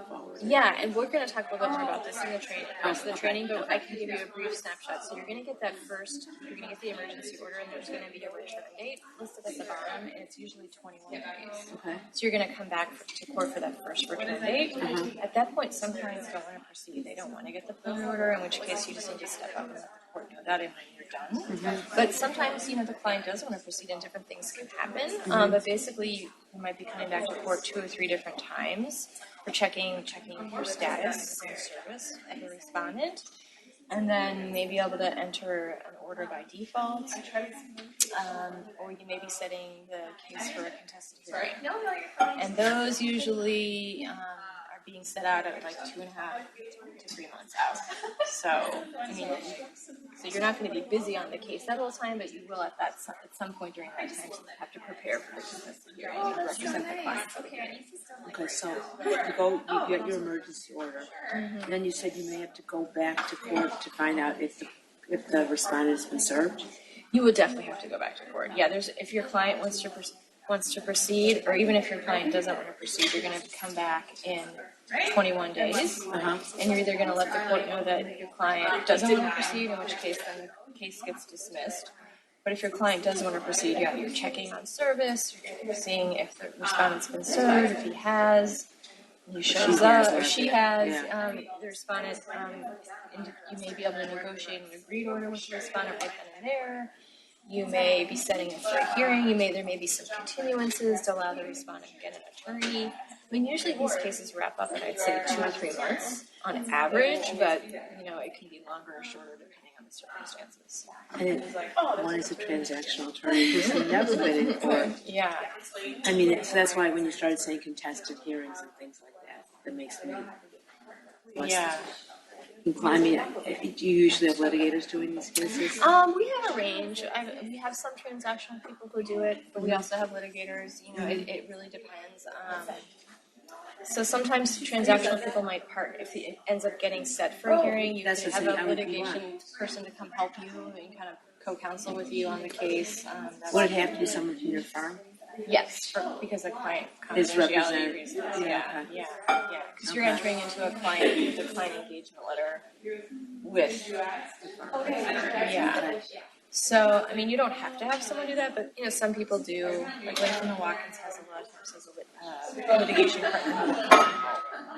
Yeah, and I think it would be disservice. I'm just starting to work on an immigration case where I know. Let me ask this: if the court knows you are a pro bono attorney, are they more?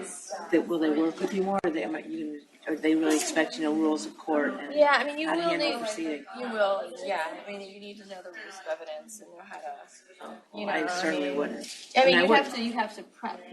For the hearing, you have to refresh on those things and kind of, Those refresh are on. very, very dormant cobwebs. Yes, yeah. I understand. I was fearing that. Yeah, Okay, it's a that full. may be- It is a full representation project. Yeah, I didn't. Yeah, I probably not the right candidate to do this. What firm are you from? Here, DLA. Oh, okay. Yeah. Okay, yeah. It's interesting. Like someone said to me, look at the cases where you're the child advocate.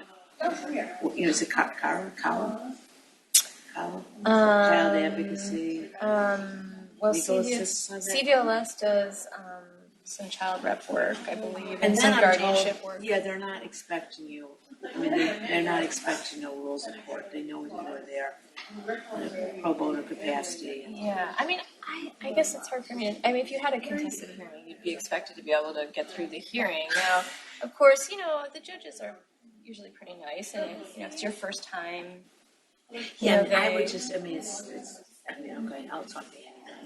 Yeah, talk with Annie about it, because maybe there's some support that you can get that would help you feel more comfortable. And we try to help you as much as we can. No, clearly, guys, I'm sure you're there. Yeah, trying to help. I think it's an amazing Oh, program. thank you. Yeah, I really commend you. Thank you. It is.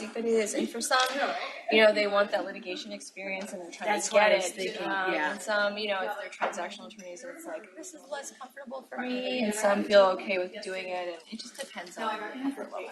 I'm trying to do more and more public stuff. 'Cause That's great. I don't want to do it. Yeah. You know, I'm fried out. Yeah. I don't have the inclination. I'm not the primary breadwinner, so I have that luxury. That luxury of trying to get you to do some different things. That's Yeah. great. So this one makes me nervous. Well, we appreciate your interest, and maybe Yeah, you I'll could talk like to team Annie. up I'll with talk to Annie. Annie. You know, yeah, Okay. yeah. Thank For sure. you. You're very welcome. Yeah, but it's good to figure that out ahead of time, right? Before you, you don't want to take one and then think, what did I sign on for? Well, no, I've had that where you go to a training house and you're signing, and I'm like, wait a second. Yeah, yeah. And then it's just like I had that sign-on case I really would not have agreed to because I didn't realize to read it. You know, it just wasn't. Yeah. I don't know where I'll be in 3 years. Yeah, no, these cases usually don't last Yeah, that long. yeah. I will say that. But, you know, it could be several months for sure. And if there's a hearing that gets set, Yeah, my schedule. It could be- I don't have to be in here all the time. Yeah. I'm rarely down. Yeah. I work remotely. yeah. So So you said you have to show up like every week or so, every periodically. for the shift, yeah. But the shift is only once a month, and that's not, I mean, the firm, that's their, You So can you- send like a document person to see if someone was served, or I have to make an appearance. oh, well, so your return court date, I mean, for your return court No, dates, that of yeah, course, yeah, yeah. yeah. But I mean, for the shift, you'd want to come for the shift, yeah. It's like you said you go for the shift and then you have to return to see if the respondent was Well, served. you can look that up ahead of time, but then you're stepping up to let the, like, check in with the court of status on service, basically. So you're saying, you know, respondent's been served, and then, in which case, you know, different things can happen depending on if the respondent's there or not. But yeah, you're basically stepping up to move the case forward. So over the course of 2 months, you would be checking in on status. It's every 21 days usually is the cycle. Yeah, is the continuance. Thanks. You're welcome. Sure. Hi. No problem. Oh, you do? Okay, yeah. Sorry, we started late. No, I know. I'm sorry. There's It's like okay. a 2:30 thing I have to be back. Yeah. So could you make sure to fill out the evaluation before you go, and then just sneak out of them too? Okay, is it, or we can get that email to us, or do you want me to? The evaluation. Yeah, if you have time to fill out the evaluation before you go, but I can also attach it when I send the email as well. Okay. Because that'll have the CLE certificate, and you signed in, right? Yeah, Okay, I'm just great. gonna give an error to see how much someone's wanting. That's fine. Okay, That's okay, totally so fine. then I Yeah. figured even Just put down that not sworn in yet. Yeah. So I know. Okay. Yeah, I'm sorry that I did this before you guys got sworn in. No, that makes sense. I realized that after. So. No, I mean, we'll have it tomorrow. Yeah, great. Oh my God. Okay, let's see what time it is.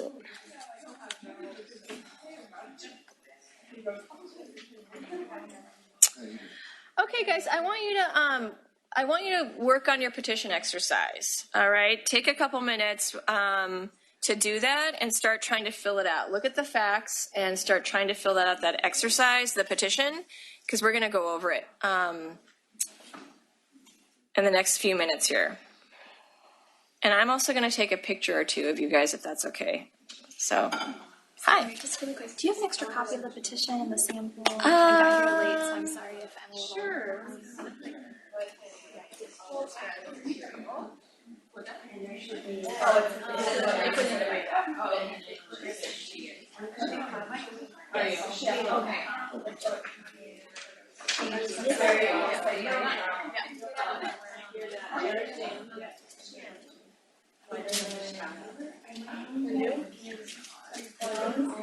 Yeah, that's true.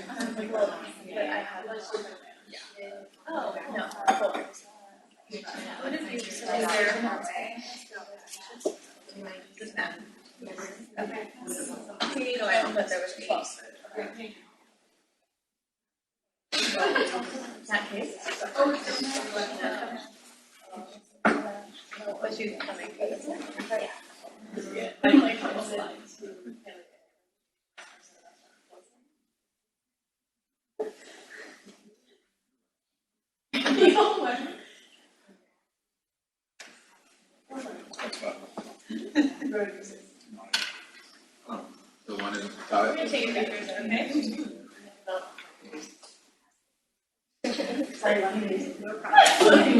and serious and, very good.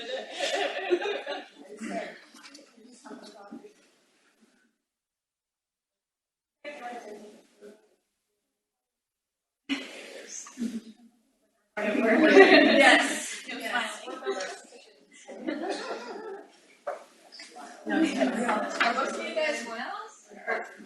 First year. Yeah.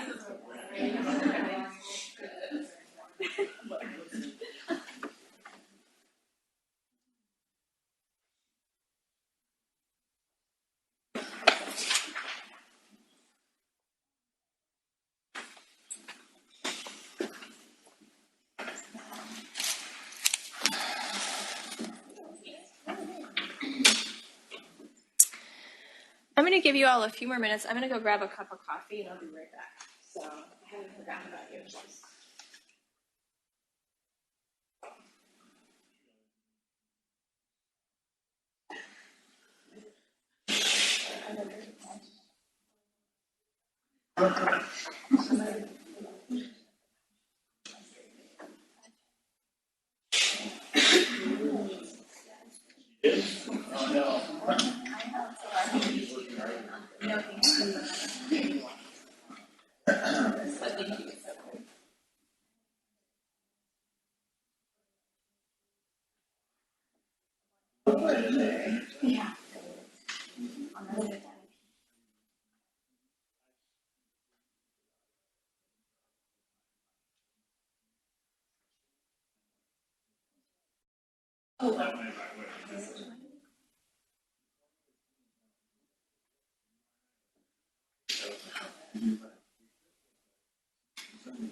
Okay, about 2 more minutes, okay, and then we're gonna reconvene. And we got started a few minutes late, so we are gonna go past 2. So if you do need to leave, that's fine. But we got started a couple minutes late, so we're not going to be able to finish right at 2 o'clock. So, but we will get through the last part of this as fast as we can. Okay. And they're going to bring in more coffee too for anybody who wants it. I just asked.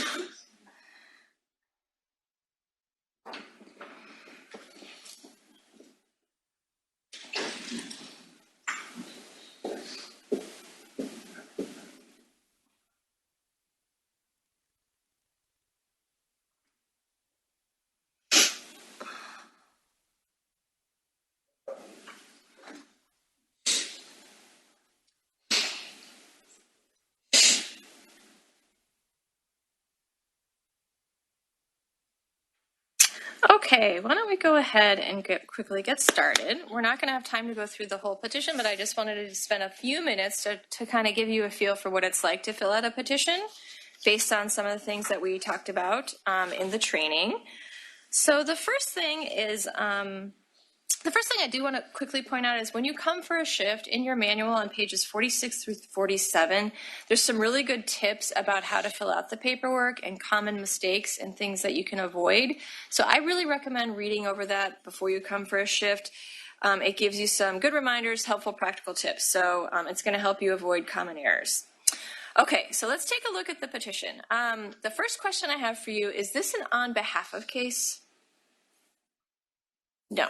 Correct. Very good. Yeah. So no, an on behalf of case, it's not a situation where someone comes in and they've been abused and they also want to protect family members. Okay, that's the situation we have here.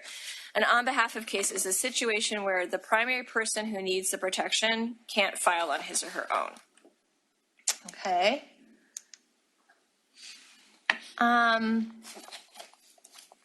So for an example, if the main issue is child abuse, the person's a victim of child abuse, so they would come in and file on behalf of the child. They can also protect themselves if it's needed, but they can also just be filing on behalf of someone else. Okay, so quickly I want to hone in. Is this the situation where we have under paragraph A, the third box, where we're trying to keep the petitioner's address confidential? No, right, because they live together, I believe, right? So he knows her address, and we don't need to keep this address confidential, so we don't need to check that box. Okay, great. The next thing I want to ask is paragraph E. Do they have minor children together? Yes, correct. So in this case, it's Phoenix and Canary, right? So you're going to list Phoenix and, yep. Do you check the confidential address box if you're requesting that the person be moved to like a shelter to stay away? Or do you just still put their legal address on there? So if they're going to be moving to an address where you don't want it to be disclosed, yes, you could put that. You could put address submitted pursuant to statute. Legal property address is still where they live if they're trying to move to like a shelter or something like that. Well, I guess if they haven't moved yet, if they still are in their residence and it hasn't occurred, then you could just put their address. If the respondent knows what it is. Right. Yeah. Mm-hmm. For part C, would you ever check multiple boxes, like in this case? Part C? Yeah, like would you check? Yes. Yeah, you would check any boxes that apply, all that apply. Yep. Great question. Okay, so paragraph E, we said we're going to list, they have children in common, Phoenix and Canary, so we listed them and their addresses. They have the minor children, there's jurisdiction right under 1 and the little a because Illinois is the home state. Are we listing them under paragraph F as well? Is there legal parentage established in respect to the children? Yes, so we don't need to list them under paragraph F, correct. Who is the primary caretaker of the children? So who we list under paragraph G?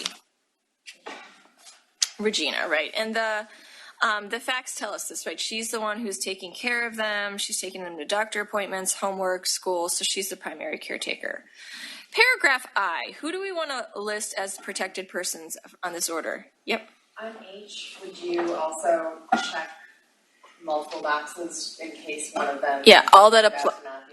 Right, all that apply. Yep, and if you look at the guide, it tells you, when you're supposed to be checking all the boxes that apply. So for venue, we're doing that. Okay, paragraph I. Who are we protecting?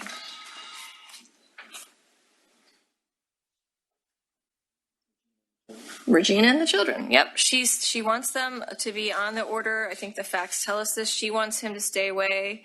She doesn't want to, and she's concerned that if he saw the kids, that he might snatch them and take them. So we want to protect them as well. So we list the children and then the relationship to the petitioner as well as their dates of birth. Okay. Paragraph K, remember for exclusive possession, we always check paragraph K. We're always asking for exclusive possession. And now our question is, the question we have is this, does the petitioner have the sole right to occupy, or does the respondent have the right to occupy, and do we have to balance the hardships? Do the facts tell us? Yeah, so what does it say? It says she's the sole leaseholder, right? And so he does not have a right to occupy, so we don't have to balance the hardships, okay? Let's see. Paragraph L, that first box, which means stay away, no contact by any means, is that what this client's seeking? Does she want him to stay away right now for the time being? Yeah, it says here she does not want to talk with him or see him at all right now. That second box with L, that's where we list any other addresses where we might want the petitioner to stay away. Are there any other addresses we might want to list for this client? Yeah, school and job. So we can list those and we just have to indicate what they are in parentheses so the court knows what these addresses are. So LC Cars and then the Harrison Street Prep as well.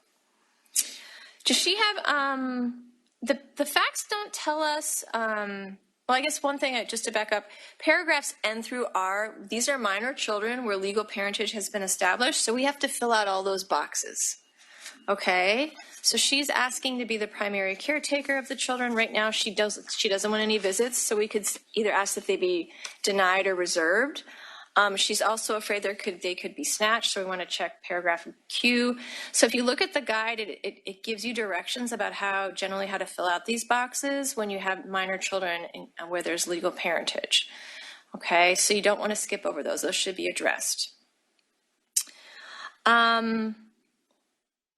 And then in this case, we don't know if she has any property that she needs back, but if you were interviewing this client, you could ask her under paragraph S if she has any personal property that she needs back.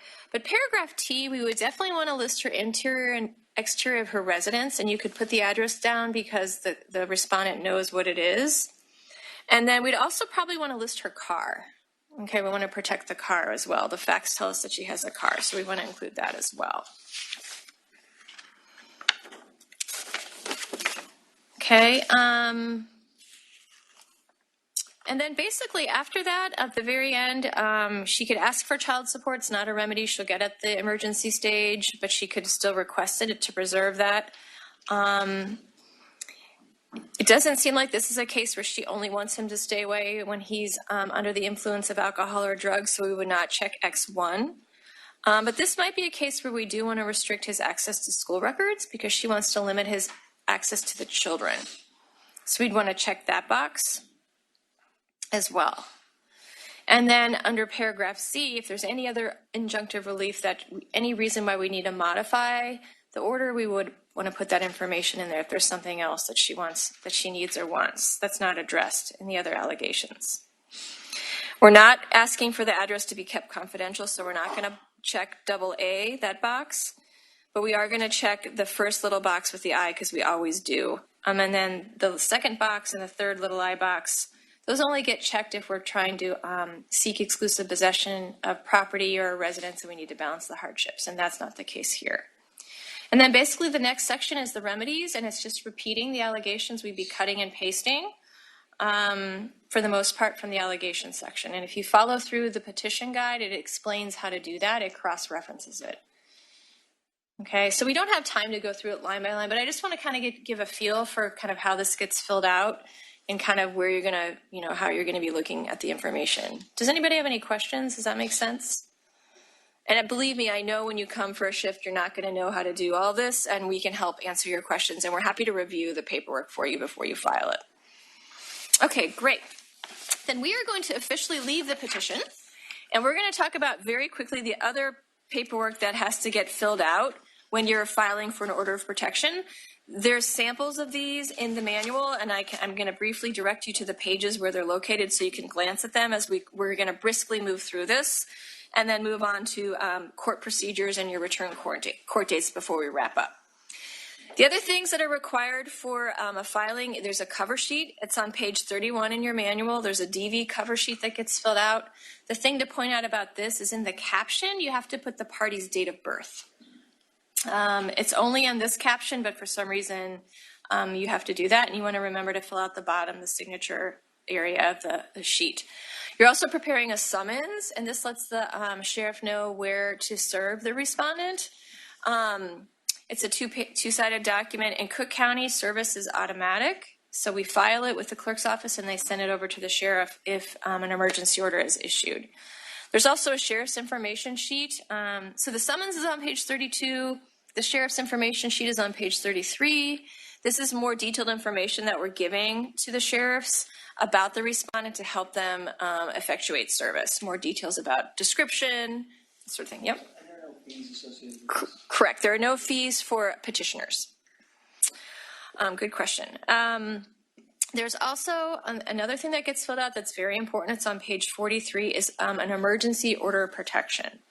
So we draft an emergency order in hopes that the court will enter it. Okay, so don't be worried that we're being presumptuous. The court does not have time to fill out all these orders. So we are filling it out ahead of time. It's one of the forms that you'll have when you come for a shift. You can basically cut and paste everything from the remedy section of the petition to fill out your order of protection. So you're not starting over again. It's the same information. The paragraphs match up. But if you look on page 43 in your manual, you'll see the sample OP. Let's see. And then there's the e-filing exemption form, which is not in your manual. It's really simple form. You're filling out the caption, you're checking a box, and then you're putting in your information and you're signing it. There is an exemption in Illinois for domestic violence cases for e-filing, and that's just the box that we're checking. Okay? Okay, now. So basically the order when you're doing things for a shift, you're doing the affidavit, the petition, then the emergency order, and then this other miscellaneous paperwork gets filled out. As you can imagine, this does take time. It can take several hours, especially when it's the first time that you're doing it. I think it's great to come in pairs. If it's the first time you're volunteering, to come with someone else who's new or to come with a more experienced volunteer, then you can break it up. One person can do the affidavit, one person can do the petition and see the other forms. That works really well if that's possible to do that. I think that's a great way to get started. Okay, the last thing we're going to cover is court procedure. Remember, we talked about this as a representation case, so you're going to be up in court for the emergency hearing, and then you're going to be coming back for some return dates. So let's talk a little bit about your conduct when you when you're up in court. When you go up for the emergency order, or anytime you go to court, you're going to be checking in with the clerk, and potentially, if you're filing for the emergency order, you're going to be handing your paperwork to the clerk as well. When the case is called, you want to stand up and say here. Or repeat the case back to the clerk so they hear you and they see that you're there. This isn't as important at the emergency stage because those courtrooms tend to be kind of quieter, but when you come back for your return court dates, it's a packed courtroom, and when they call your case, you really need to be a little bit more aggressive about standing up and being loud so they see that you're there. You want to identify yourself for the record. Everything's being recorded. Identify yourself and the name of your firm and that you're representing the petitioner, that you're the lawyer for the petitioner. And then you want to say the client's name as well and whether the client's in court or not. So you're getting it on the record that you're representing the client and the judge knows that there's an attorney standing in front of him or her, okay? There's a lot of resources at the courthouse, and court advocates oftentimes step up with clients as well, and they're not attorneys. So the judge, just because you're standing there in professional attire, they don't know that you're an attorney. You need to state it for the record. And sometimes they will ask you to spell your last name for the record as well, just so you know. It's important that you prepare the client for court. At the EOP hearing, the judge sometimes will ask the client questions. Sometimes the judge will allow you to ask your client questions. Sometimes there's a mixture of both. So you want to make sure that you prepare your client for that. The judges are used to seeing a lot of pro se litigants, so oftentimes they just start reading the affidavit and launching into their questions. It just depends. Okay, but know that if anything at all unusual happens, you can ask to pass the case. Okay, if there's something that comes up that you're not sure what your client wants to do, you can ask the judge to pass the case, to give you a few minutes to talk with your client, and then ask for it to be recalled. So don't hesitate to do that. Or if something weird comes up and you want our help, remember, our office is right there in the courthouse, so you can quickly come down or call down and try to get some assistance, okay? And just ask the judge to pass the case, and they should let you do that, no problem. For the emergency order protection, there is a sample script in the manual. It's on page 49. Again, you're going to be introducing yourself, and your client's going to be sworn in. You want to let your client know that. A variety of things can happen at the emergency hearing depending on the judge. Like I said, some of them are going to do all the questioning and they're not going to let you question your client. Some of them are going to turn to you and ask if you'd like to proceed with questioning your client. Some, there's a mixture of both. Okay, you just kind of have to be ready. But it's important that you're ready to present your case fully if you are given the opportunity to do so by the judge. You can ask leading questions at this stage, at this ex parte hearing. If you end up going to a contested hearing, you won't be able to ask leading questions. You will have to follow the rules of evidence. But at this stage, it's fine to ask leading questions. You also, You don't need to go through every single incident of abuse in the affidavit at the emergency hearing, okay? You just want to make sure that you're presenting enough to allow for the court to grant the emergency order of protection, okay? If you're requesting certain remedies, you want to make sure that you're asking questions relating to those remedies to show the evidence as to why, presenting to the court why those remedies are needed, okay? The other thing to know is sometimes the judges read through the affidavits really quickly and they don't read through them very thoroughly. And so you may, if they start, deciding something and they really haven't read the affidavit very thoroughly, you may need to insert yourself an advocate at that point. So don't hesitate to do that either. They don't always read the affidavits carefully. You may need to point something out. Again, at the emergency stage, you want to be sure to ask about the fear or concern about future abuse occurring, and also the fear that if the respondent knew that the petitioner was seeking the OP, they would try to stop the petitioner. Remember, that's language we put in the affidavit, so you also want to present that at the emergency hearing as well. And again, you want to be sure to ask questions relating to specific remedies. For example, if you're asking for exclusive possession of the residence and you have to balance the hardships, you are gonna, you need to demonstrate to the court like who is being more harmed by the relief that you're seeking when you're balancing the hardships. So there may be some additional questioning there. The script goes through that for you, and you'll see it says use these questions as applied. So not all the questions may apply to your situation. So just go through and use the ones that are applicable to your case. Okay, it's important to know that when you are going up for the emergency hearing, there's 3 possible outcomes. The court could grant the emergency order of protection, deny the emergency order of protection but continue the matter for hearing on the plenary order of protection, or deny the emergency order of protection and dismiss the entire case. Okay, these are the 3 options. The judge is looking at 2 things. Is there any merit at all? Should the person potentially get the OP, and whether there's an emergency or not, okay? And the judge is left with these 3 potential outcomes. Most often, the judge is going to grant the emergency order, okay? And then the abuser is going to be served, and the client has to come back to court if she wants that longer plenary order of protection. It's rare for the judge to dismiss the case entirely, but this middle ground sometimes does happen, where the judge denies the emergency order but doesn't dismiss the case in its entirety and continues the case on to the plenary order of protection.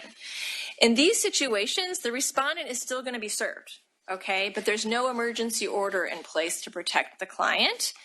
So this can sometimes be a safety issue, okay? Because the respondent's going to get notice that this is happening, but there's no emergency order in place to protect the client.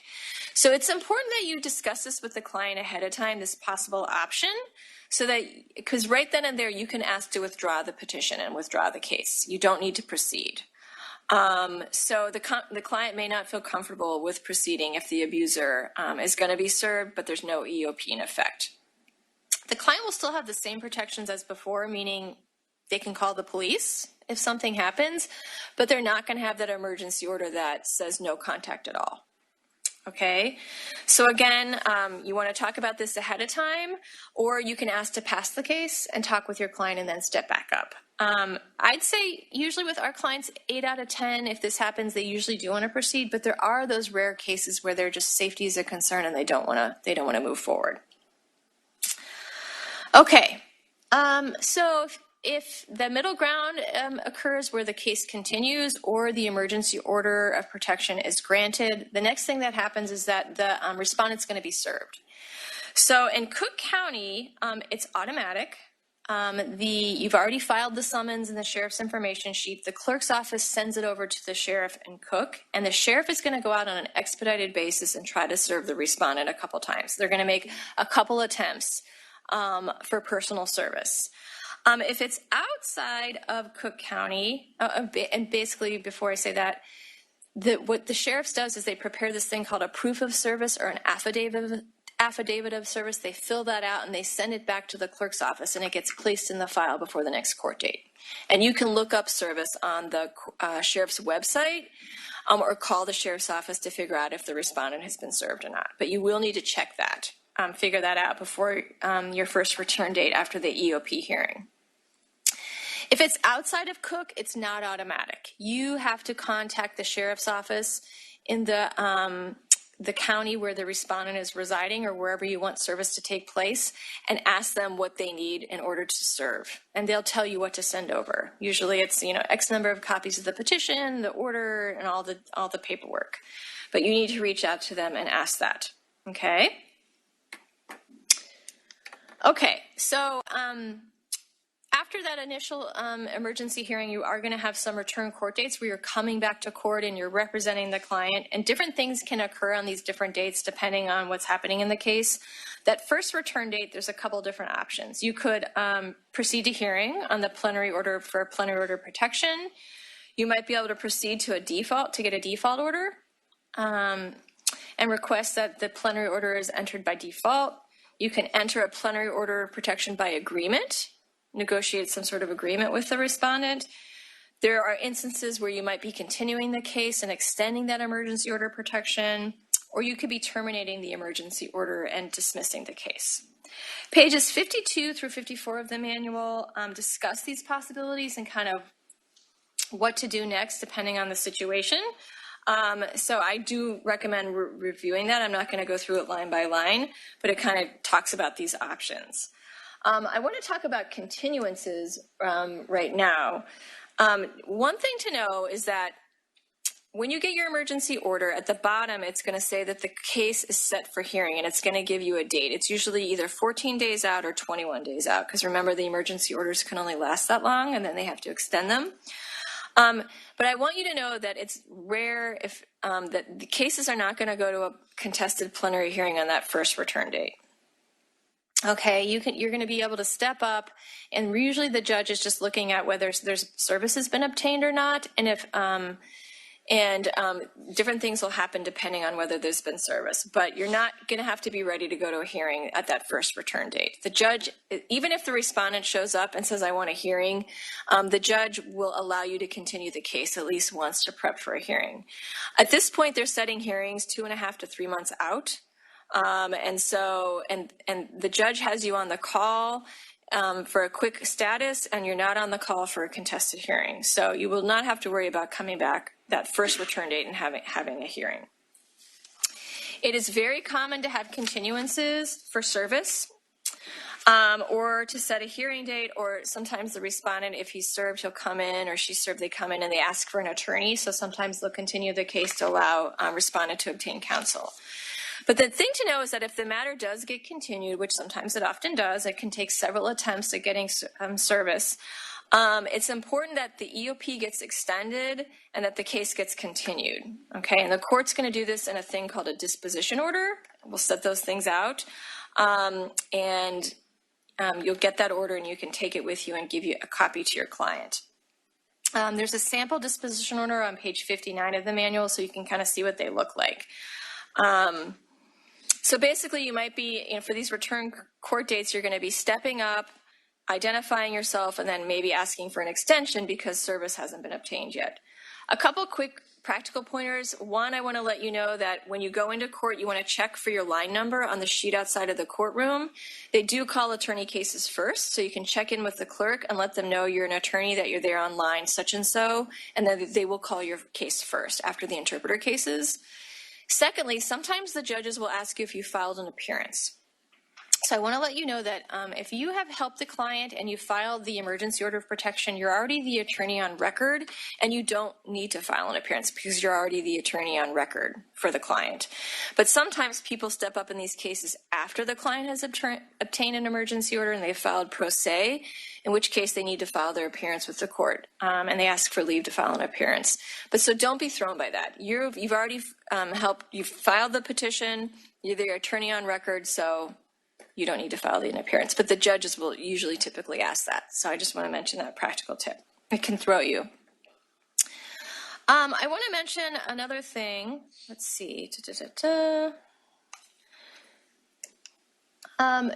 Sometimes your client may return to court and sometimes your client may not want to proceed with the plenary order of protection. For all the reasons we talked about, they might decide to reconcile with the abuser, and we talked about the cycle of abuse. There might be other issues going on in his or her life that they don't want the plenary order. There's other priorities. Remember that you've helped the client by getting that emergency order. And you should feel good about that. And you have helped the client by listening to their story, believing them, and helping them get some safety. But it does sometimes happen where they don't want to proceed. If this happens, you do need to return to court for that first court date and let the judge know. Your client doesn't need to come. It's just you need to go and step up and let the court know that the client doesn't want to proceed. And you're going to ask to have the order terminated. Okay, and there's a difference between terminating the order and vacating the order. Some judges have a preference for vacating the order, but we do, if possible, we ask that you get the order terminated versus vacated. It's kind of a technical difference, but vacated, it's as though the order has never happened. It's as though it never occurred legally, and it can impact how it shows up in LEADS, which is the law enforcement data system, and how police officers look up the order in the system. Basically, the client has up to 30 days to try to reinstate the order. And by terminating it versus vacating it, it makes it easier for them to reinstate. So if the judge says they're going to vacate the order, you can ask to have it terminated and then have the case dismissed. Okay, so I want to talk briefly about disposition orders. I've already mentioned them once already. Again, the sample's on page 59 of the manual. Everything that happens in court, except for that first court date for the emergency hearing, is going to be set forth on a disposition order. Every time you go to court, you're going to, after you step up, you're going to sit and wait to get your order, and it's all going to be on a disposition order. The disposition order can continue the case. It extends the emergency order protection. It can terminate OPs. You can modify the original emergency order on a disposition order. You can set forth visitation parameters on a disposition order. But basically, when you get the order back from the clerk, you want to review it before you leave and make sure that it's accurate and correct. Okay. And again, there's a sample in the manual that you can take a peek at. Another thing to know is that you may actually come in and if the respondent is served and shows up, and sometimes the respondents don't get served, but they still show up because they hear about the case, so don't be surprised if that happens. That's possible. You may actually be able to negotiate an agreed order with the respondent. So it actually happens more oftentimes than you predict. A lot of respondents are willing to agree to an order as long as they're able to, you can negotiate some sort of visitation with the kids. So for some, that's the biggest hang up. So if you do come to an agreement, you're going to be drafting a plenary order of protection. And we have samples blank ones that we can give you, or one is available on the clerk's website that you can look up online and fill out ahead of time. But basically both parties need to review it. You're going to negotiate with the respondent, you're going to fill it out, he'll review it, your client will review it, and then you're basically going to step up and explain the OP terms on the record, okay? And then the judge will read the terms on the record or will ask you to. But it's just important that the parties understand what they've agreed to. Another possibility is a default order of protection. This happens if the respondent has been served but doesn't show up.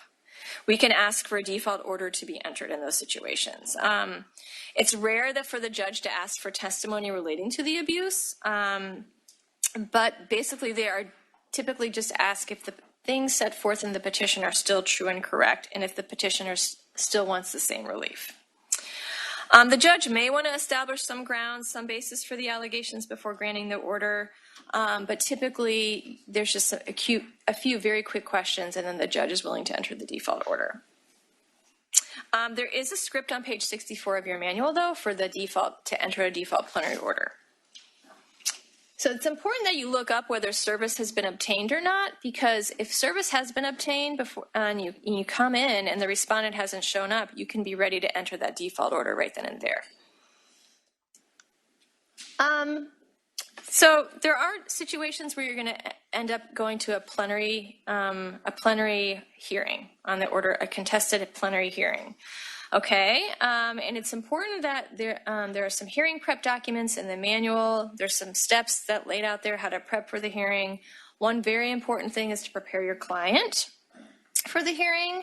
Make sure that your client's reviewed the affidavit and has an accurate recollection of the facts that you're setting forth. You want to explain what's going to happen in court to the client and explain that they should pause if there's an objection, that they should take their time, that they need to answer the questions truthfully and only answer the questions that have been asked.